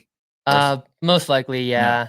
With the supporters, I talked to the Riptides about it and to some other groups. They have around set amount of tickets. I don't want to say the specific amount. I Okay. don't want to leak Mhm. any information that I know. But they say that maybe some spots are not filling. So, but I'm down to go to Carson. Yeah. Like I'm so down. Yeah. Yeah, 100%. By the way, still available $18 tickets. Join the SDFC Independent Supporter Union for that. So make sure you join on there. Be part of the $18 ticket at Snapdragon that ends January 24th. So a quick plug for our great friends over at the Supporters Union from there. All right. So Mikey Varas, Tyler Heaps, Tom Penn giving their final, I guess, theoreticals about this team because again, players are rolling together, rolling in, and I mean it's the thing that now we start talking tactics. Now we start talking X's and O's. Now we have Mhm. something to really chomp at because this whole time we've as we're going to talk about right now, Yeah. it was announced by and we've been alluding to it, Valakari coming on from Cypriot side, which is Cyprus, Paphos FC through the 2025 MLS season. With an option in 2026, Valakari will occupy a 2025 international roster spot, and will be added upon receipt of his P1 visa. That's why the announcement is so important for the P1 visas Mm. on there. And so, from what I understand, this is a good player, a family of football. His dad was a former a football player. His brother is actually also a former football player. Oh. He had the option to play under the Scottish flag. Mm. Yeah, so he has a Scottish family. He was, I believe, born in Scotland, but ended up deciding to play for Finland. When our presented the option, FIFA rules, you already played a cap for Finland, so therefore there you are. He scored on his debut in 2020 against France. And Whoa, that's pretty have, cool. have you seen the goal, Esteban? Maybe, Let's but see. Let's let's just see let's this just throw goal. this out there. And again, we'll just kind of talk about the profile of one Mr. Valakari here. As his compatriot is celebrating on his own goal. And this is, I mean, look, that's LAFC legend, Giroud right there, but que golazo. He's got a nasty foot on him for Banger. sure. Damn. Yeah, that's a nasty left foot, and Ni con las uñas. Damn. nope, that's Oh. the reactions of the opposition, just like oof, like yeah, I got to give it to him. Just the dip, the bend, perfectly placed, good technique, and it takes courage. Like yeah, Mhm. tell me about it, right, man? Just But yeah, so but a lot of the profile that we've seen from this player is that he's that elastic, just like dynamic, tall, pacey type of center midfielder. Can play in the center mid position, can play in the 10, and move up and really again move with that shape. There's a lot of dynamic play with what SDFC has in its roster that we're talking about Boateng, who can play in the right wing position. He can play as a center mid. He can go back and defend pretty well and bring that ball back up and really change that shape. We've been talking about the 4-3-3 that Mikey Vadas is going to promote out there. So that midfield, Sveskov driving everything. That's him. That's the number 6 position. He's going to drive everything. Next to him, you put Valakari. Potentially, you can then add another 10 because you can have Oni being able to go and be that box to box midfielder. He is that 8.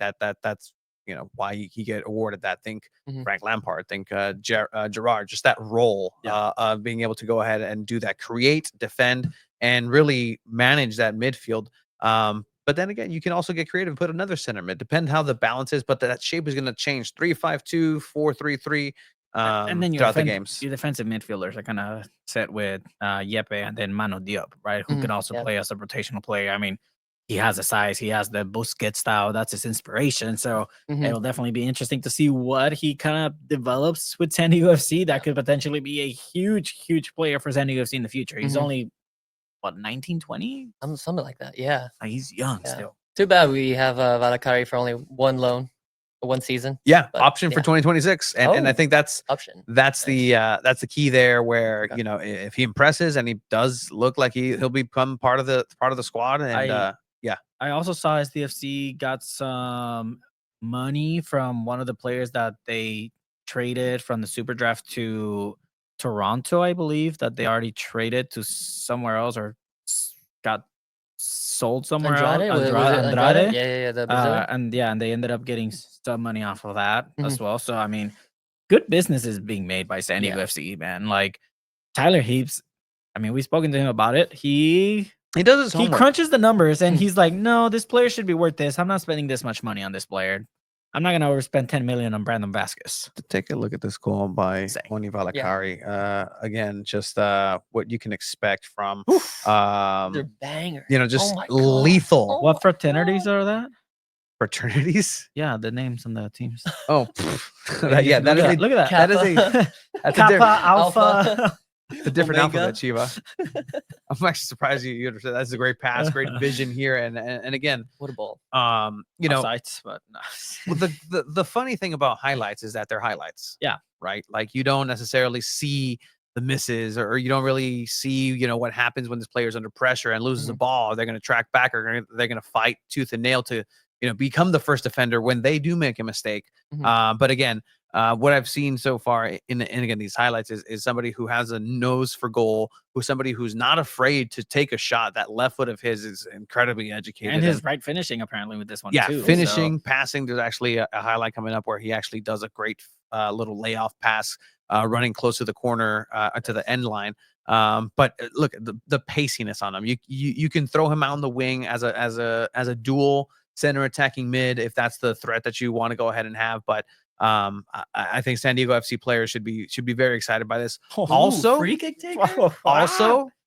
Also free kicks and penalties. I think he's your guy. I'm letting you know Wow. this guy is bound to be a starter in this team right 100%. now. Yeah, He got the 8. undoubtedly. He got the number 8. Like 100% he's gonna you're play. starting in San Diego FC. San Diego Right here, FC right fans here. get to know Oh, yeah, this no, that guy. He's based on these videos, right? He has it all. He has the touch, he has the pass, he has the vision, he has the pace, he has the finishing, and it's kind of like what SDFC needs right now. If this is going to be the that's pretty starting bad. center attacking mid, if he is able to perform at the MLS level, obviously, why spend money on a Kevin De Bruyne? Obviously, Kevin is world class. Yeah, And it is. everyone That would would be love to see him here at San Diego FC.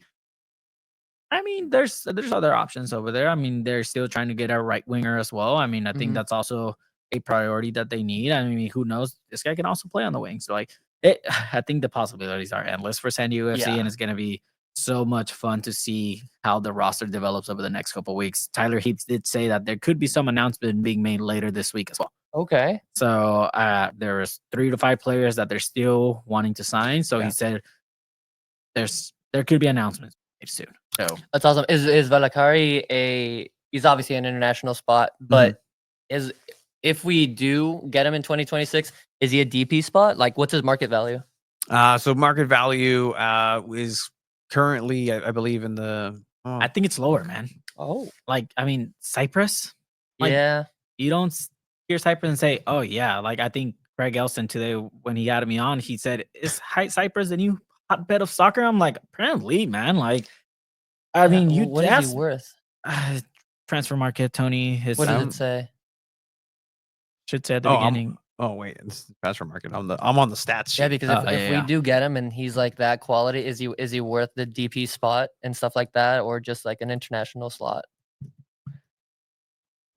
I will say this, and not to bring it down. There were comments out there, and I'll get your honest take, and this is something that people were really talking about in a city in San Diego that is very conscious about the ethos of their soccer players, and the supporters have always been supporters of equality, diversity, and all that.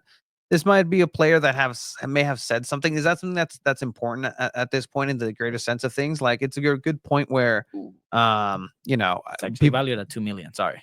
Yeah, sorry. Yeah. 2 million? 2 million. What's the E with the 2 lines? That's That's my euros. Euros. That is 2 euros. million euros. Then, yeah. Okay. But does that weigh anything on who you support? It's just like everybody, like if we really want to take a look at it, like that's a DP spot. I think people would. It is a DP spot. I would say so. No, But 10 million? what is the difference like between an international slot and a DP spot? Like, what are the? Is it just like, okay, DP spot you can spend however much money you want, and then an international spot is just just someone that doesn't have a visa. My guy, we're learning together. Yeah, I would believe that makes a lot of sense. It makes Actually, a lot of that sense. makes a lot Yeah, of right? sense. What's Yeah. the gam and the tam still? I'm still confused and all that, But True. It would make sense if you have a DP spot, then you still have international spots available. Yeah, I mean, that they makes did make sense. trades and got more international spots Yeah. for this same reason. They Mhm. had this guy already pretty much on lockdown and alone. They said, let us get a couple more international slots. Okay. The rules are wild Yeah. in the Yeah. Major League Soccer, and I think we're all here in San Diego. In We're all Major League learning Soccer, in yes. Major League Soccer. We're all learning as we're Mhm. going. Yeah. There are those few soccer nerds that I love you so much, and when I have conversations with you, I am like, just my jaw drops because they know what all the rules are, and I'm like, let me Yeah. have your brain this season. and Shout out then- Vince, dude. Vince knows his stuff. Like Yeah. talking to him at to the Chrome Ball tours and events, stuff like Mhm. that. Like this guy knows ball. Guy knows ball. Do you know how many international spots you can have at the MLS? Unlimited, because international spots can be traded. Yeah. And they can just be used Mhm, as true. as bargaining Yeah, chips. yeah. I do think there's I think Chicago Fire at some point just like traded all of them.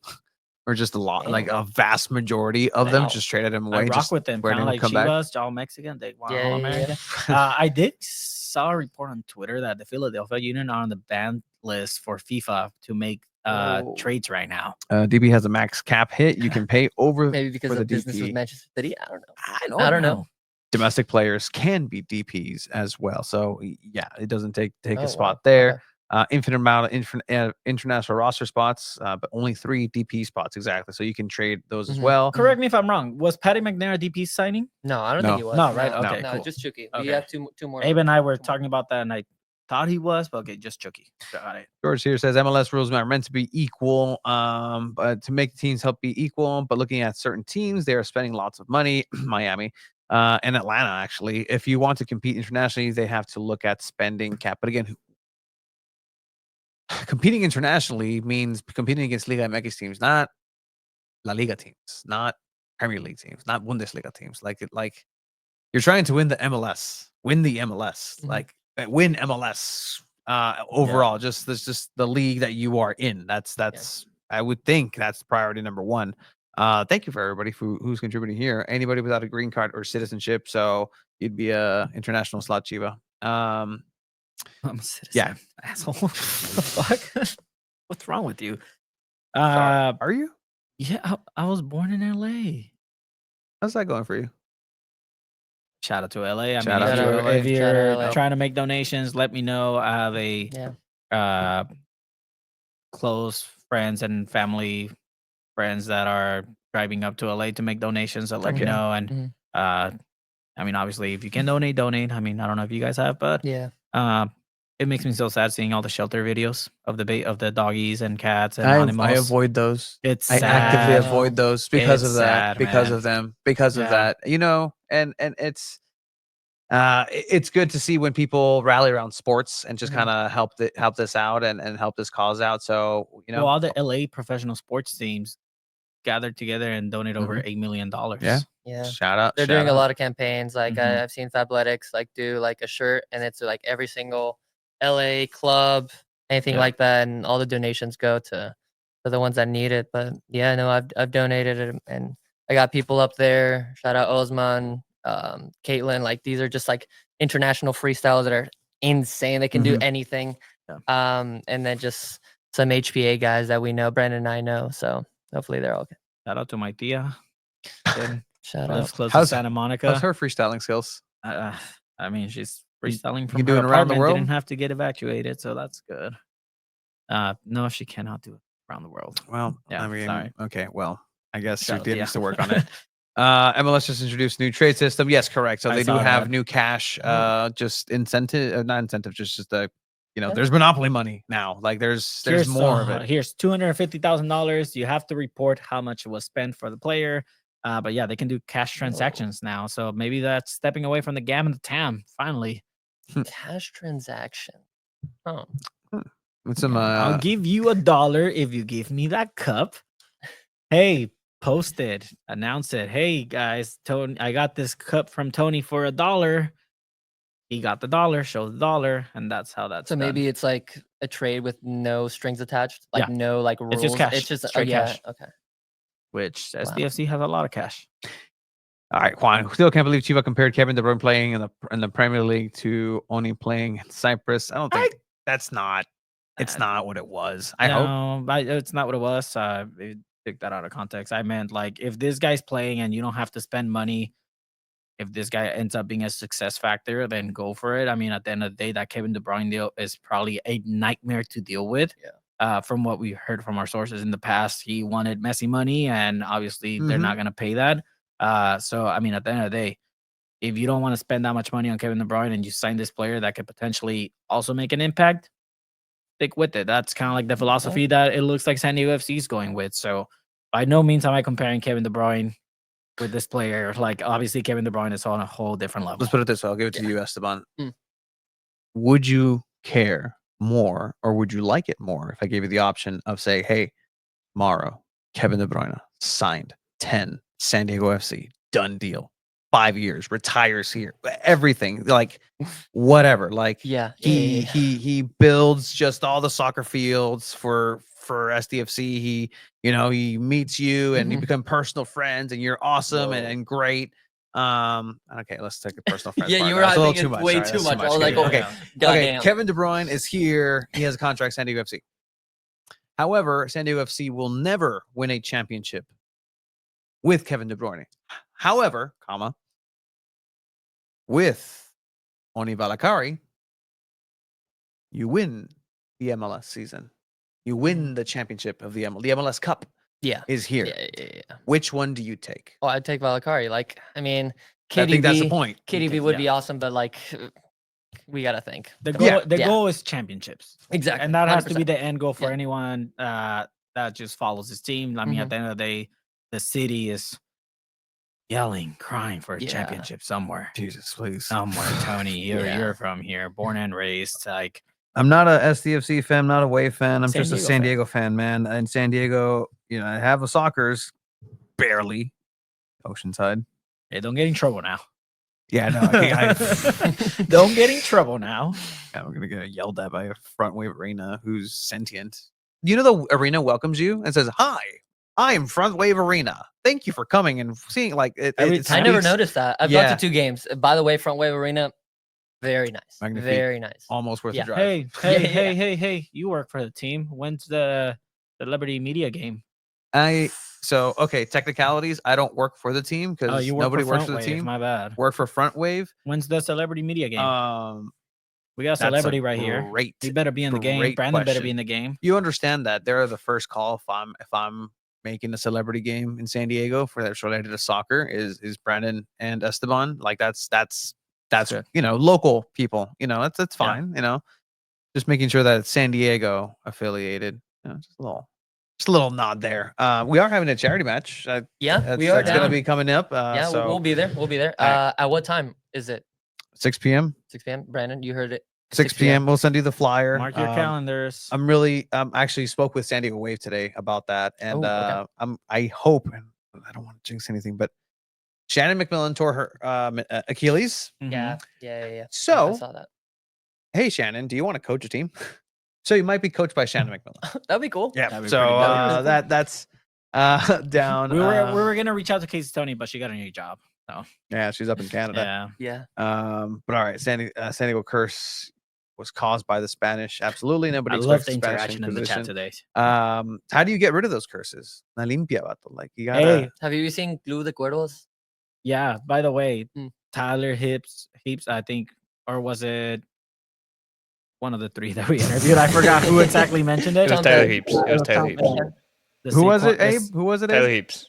Okay, yeah, Tyler Tyler Heaps. The Sequan band, right? They did a kind of like a cleanse, I a did ritual see that. I did see that. the day before. Yeah. Like, it ends in todo el pedo, like sacando los chamucos de la cancha. I mean, it's something that they do every time they welcome someone into their land. So I think that's beautiful.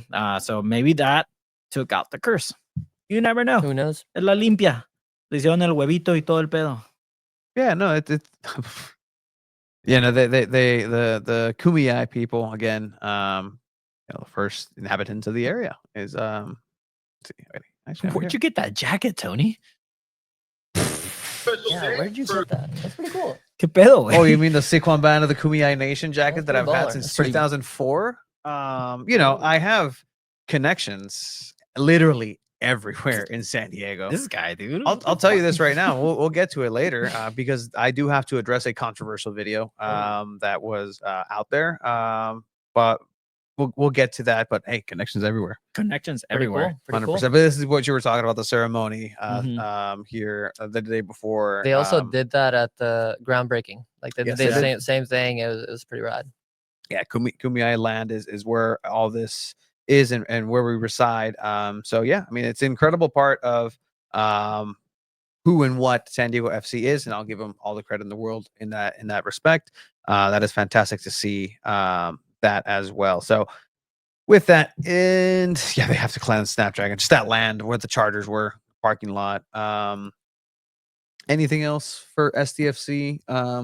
Oh, I think Your That I can thoughts? think of. It's coming up. Like it's coming up, it's here. and it's Like, a you're lot. It was a training. lot day one, and I mean, the next 3 days are close trainings. So mhm. Tony, you'll be out there on Friday along with Abe. Yeah. You'll get to talk to some players this time, so that's exciting. Who would you like to? I mean, Chucky, check. Uh-huh. Let us know in the would chat you- too. Who do you like guys to want hear to talk from? and hear from?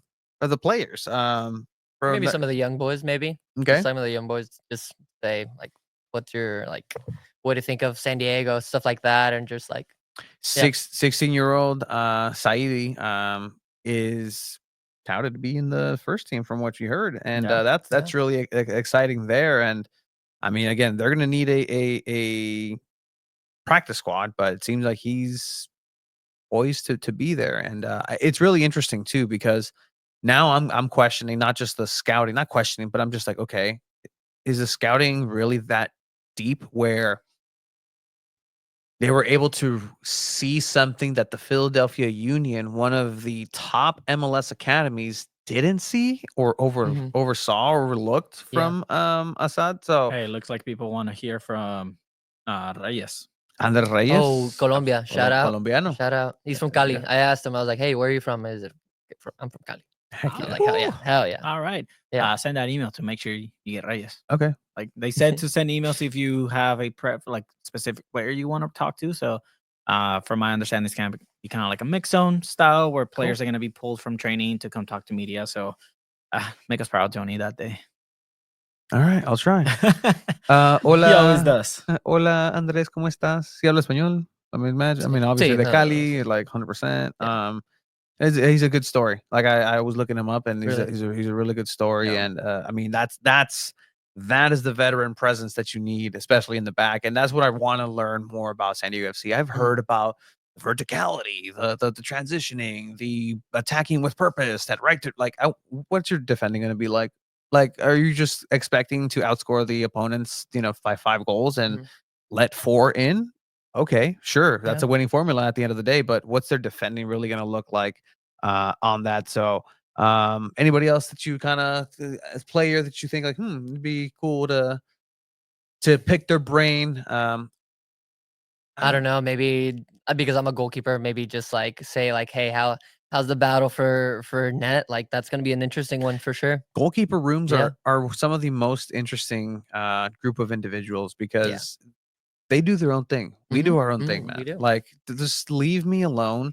Again, like, why am I doing conditioning? I need my conditioning. I need my drills, and you can condition me in any way you want. Just let me put some gloves on. But it's a bunch of crazy individuals just kind of You gotta be a little crazy to hop in net because you're defending the goal. You gotta do it. Like you gotta put the body on the line. And little the body on the side bets of like if it's a rotation of 3 for the drills and they're shooting pass and shoot, like I love like you let that one in. Like I used to put sodas on the line. Like whoever got the most goals scored during practice would have to buy the other 2 goalkeepers sodas that after the practice, after training. Hilarious.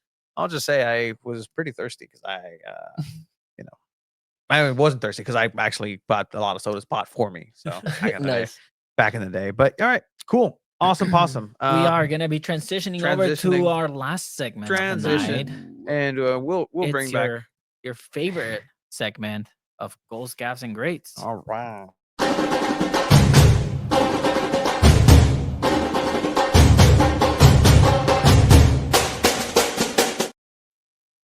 And we'll ask Abe. It's up to him if he wants to come back for this one, because I think it's an important one. Goals, gaffes, and greats. We talk about the highlights, lowlights. Let's start this with the week in greats. San Diego. Let's start with the greats. You want to start with the greats? Yeah. So I mean, oh, you want to start with the greats? You said. Yeah.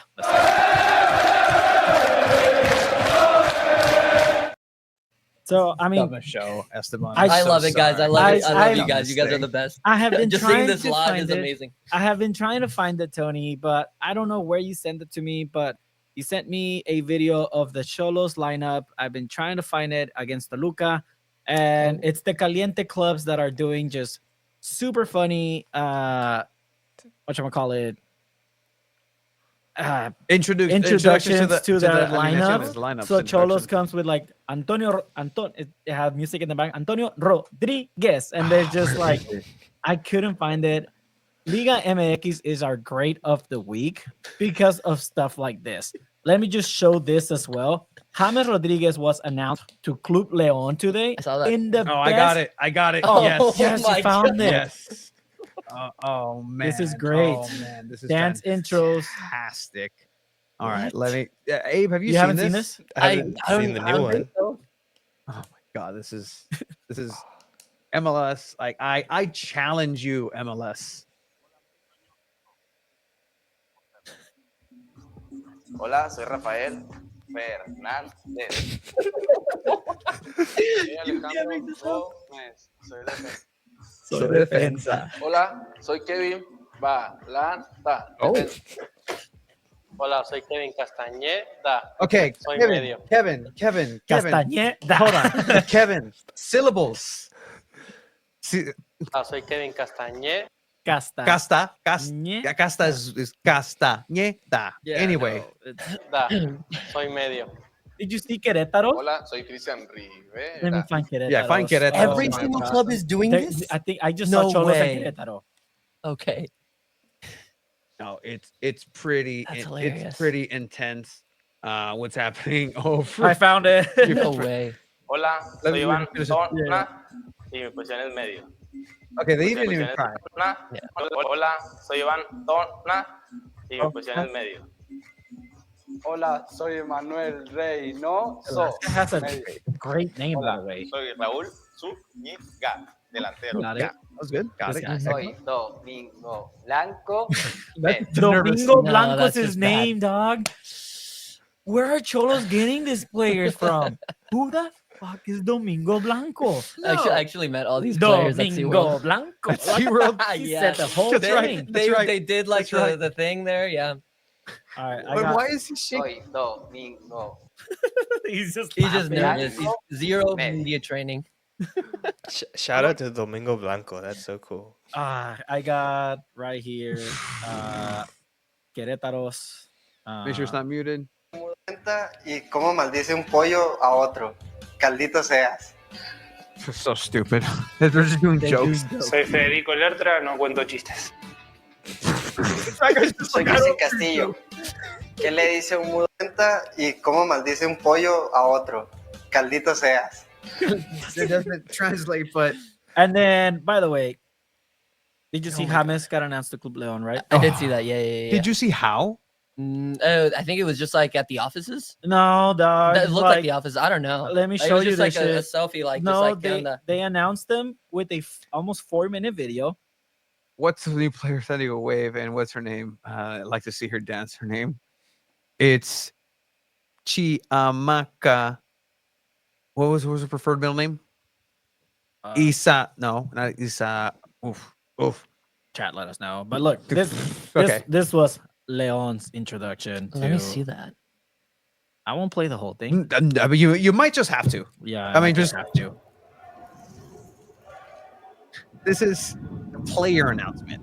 Not just any player. This is James Rodriguez, motherfucker. Like, put some respect on James.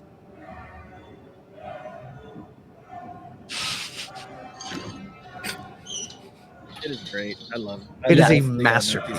Yeah, I did not see this video. Yeah, you would have remembered. Yeah, yeah, You would yeah, have yeah. remembered.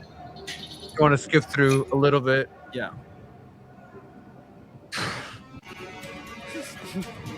Hermano, juégatela. Aquí se apuesta la vida.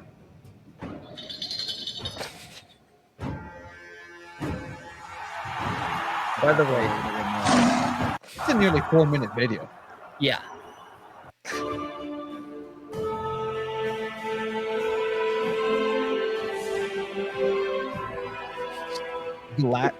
Who can they own? I'm just so confused right now. Like, Cinema. Oh, it's exactly. Gladiator theme. Mexicans in togas. Great Oh, control. the 2014 goal. Yes, absolutely. Absolutely. Signature move. Al emperador. So dumb. And I think like our show's dumb, but like I love how in they went. Not even sure if this is the coach. I want to say the coach. We're not adding any. Like, this is the slow storytelling, methodical storytelling.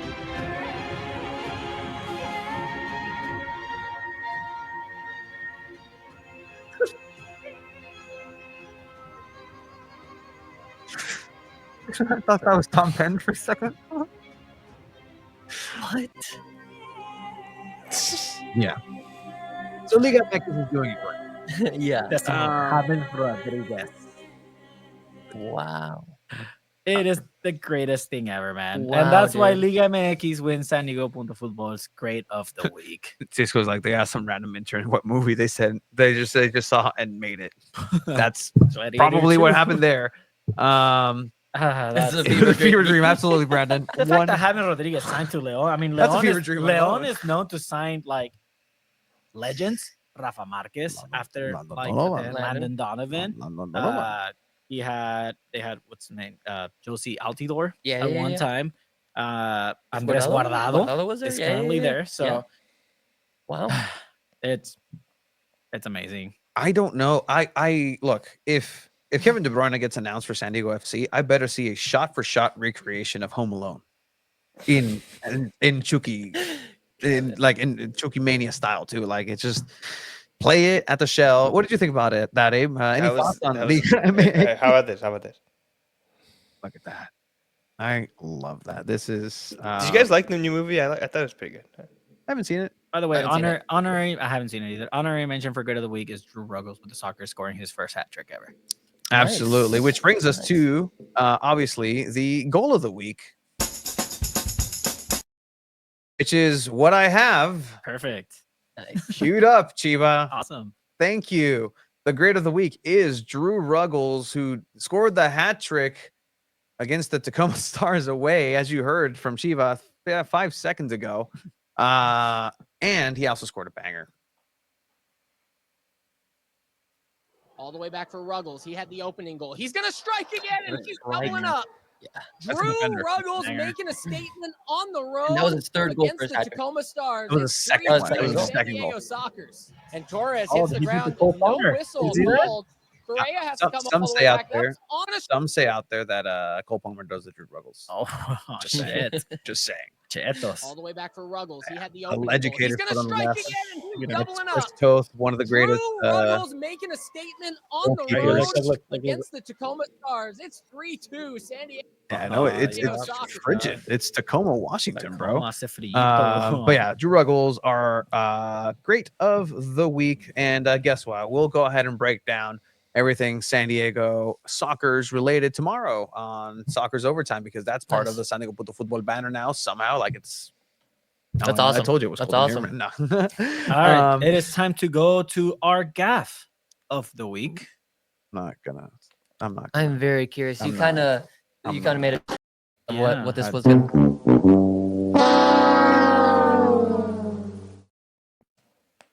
The gaff of the week goes to our very own Tony Sanchez. And I mean, we like transparency with our viewers, with our followers here. And, you know, we always address when things happen within the San Diego Punto Football family. Tony, this is a message that was delivered from the San Diego football families that we will be sharing to our live viewers. Dear Tony, I hope this memo finds you well. As a valued member of the San Diego football team, it is important. Wait, this is a little small. Let me pull it up here. I hope this memo finds you well, Tony. As a valued member of the San Diego football team, it is important that we maintain the highest level of professionalism in all aspects of our work. This includes the way we represent ourselves, the company, and the sport of soccer in the public eye.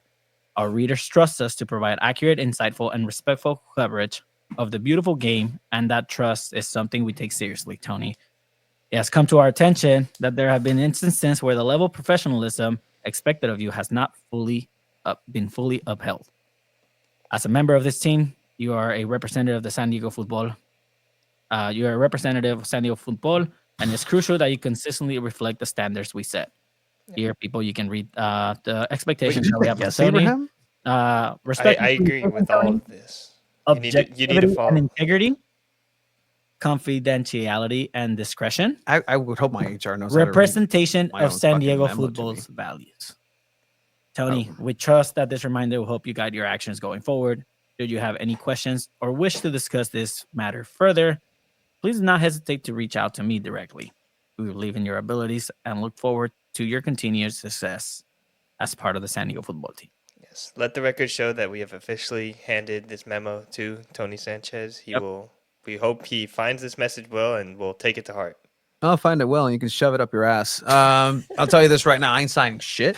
Why? Because first of all, we don't need your first signature of on all- this. This is just a memorandum for you to keep aware that we are expecting the highest of things from you. Well, because you have those Make sure you expectations of keep me, the policies and procedures that we went over training. And because of that, you will have to go through a couple more trainings, Tony, just to remind you of the professionalism. Based on this reaction, it's not the reaction we hope to see.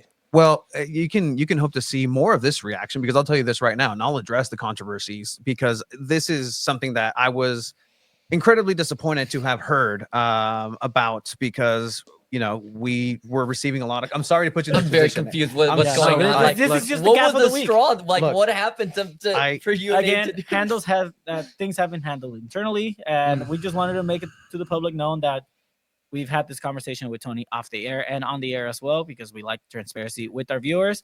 And when things are not met to our expectations, we handle that. So I'll tell you right now. Again, why I will not sign such a thing is because again, first we're of not all, asking for a look, signature. This is just a memorandum for you. Well, to okay, keep track fantastic, of. fantastic. You go ahead and write down Tony Sanchez all you want, but legally, my name is Jose Antonio Sanchez. So right now, that memorandum means nothing to me, and I'm not going to go ahead and do anything.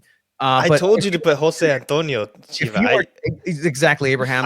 I said it earlier. I literally said in the car. That's why I am HR, and as HR, I decide both of you are getting. You're the gap of the week, Both. motherfuckers. Deal with it. Both of you. Deal with it. You suck. You fucked up. All right. For those of you that are curious, like what's going on, like Esteban is here. Tony sucks. That's There- what's going on. As you know, there was a video that went out. It was recorded a couple of fortnights ago. But I will say that it's one of these things where I will take responsibility, and I'll really go ahead and address it now. She was a hater. Tony's gonna tell Unfortunately, it came to my attention that this jacket has a lot of people asking questions, and I just want to set the record straight and say that I purchased this jacket before the Chrome Ball tour decided that Chrome and Azul was going to be part of the imagery, and I will really just say thank you to everybody who's reached out, because this jacket was bought, yes, in fact, for $5 at Vieja's Adidas outlet. And that's the biggest controversy, and that is the only controversy that came out from that video. But I just have to address it here. And Abe is incredibly disappointed in my actions to wear the colors of a said the team. professionalism, Tony. A said team, but just put the crest. I can't. I tried. Really? I tried to superimpose it. Where'd you put my video? Did you delete it? What is this? I didn't delete the video. Did you I only care about one crest. That's the only crest you gotta care I'm about. wearing it too. Heck yeah. So just again, I superimposed that as you can Oh, tell. okay, It's okay. not bad, I just noticed that. I just noticed that. I've watched this video like 10 times, and I just noticed the jacket has the logo. I thought that was kind of real. Like I thought like you just I don't know. Oh, we need to make this a thing. You Oh should no, have this is just why slap- Tony got in slap the trouble. logo. This is why Tony got in trouble. And again, Oh, people, yeah, that. Tony cannot be wearing this jacket out in public anymore. Tony, again, just make sure you follow the policies. I'll try my best to abide by your silly little made up Look, rules. Tony Sanchez, you see? That's that's on me, folks. That's on me, folks. It does kind of look good. Actually, I wore the other one. To have another one that has lighter blue, and the I I've guess seen CEO of Albion or whatever the highest position is stopped me at the USD Davis game. Oh yeah, It was like, hey, like you, and I was like, oh, I know you. And we were about to have a conversation about soccer. He's like, where'd you get that jacket? I was like, oh, at the Adidas store. It's like, well, I've been trying to convince my team to go for that same jacket, this, and this. All right, cool. On your way. And I'm just like, oh, Adidas and templates. We love to see it. 100%. So I apologize for any they don't make children like this harmed anymore, in this event. But yeah, it's good to know that people have eyes out there, and that's why Tony Sanchez won the of the week. It's just like two parents fighting. I was like, what is going on? Dumbest segment. It's my in favorite San Diego segment. football. Like somehow this happens on a weekly basis, and Abe allows it. Abe allows us to do such things, and that's why there's a like that.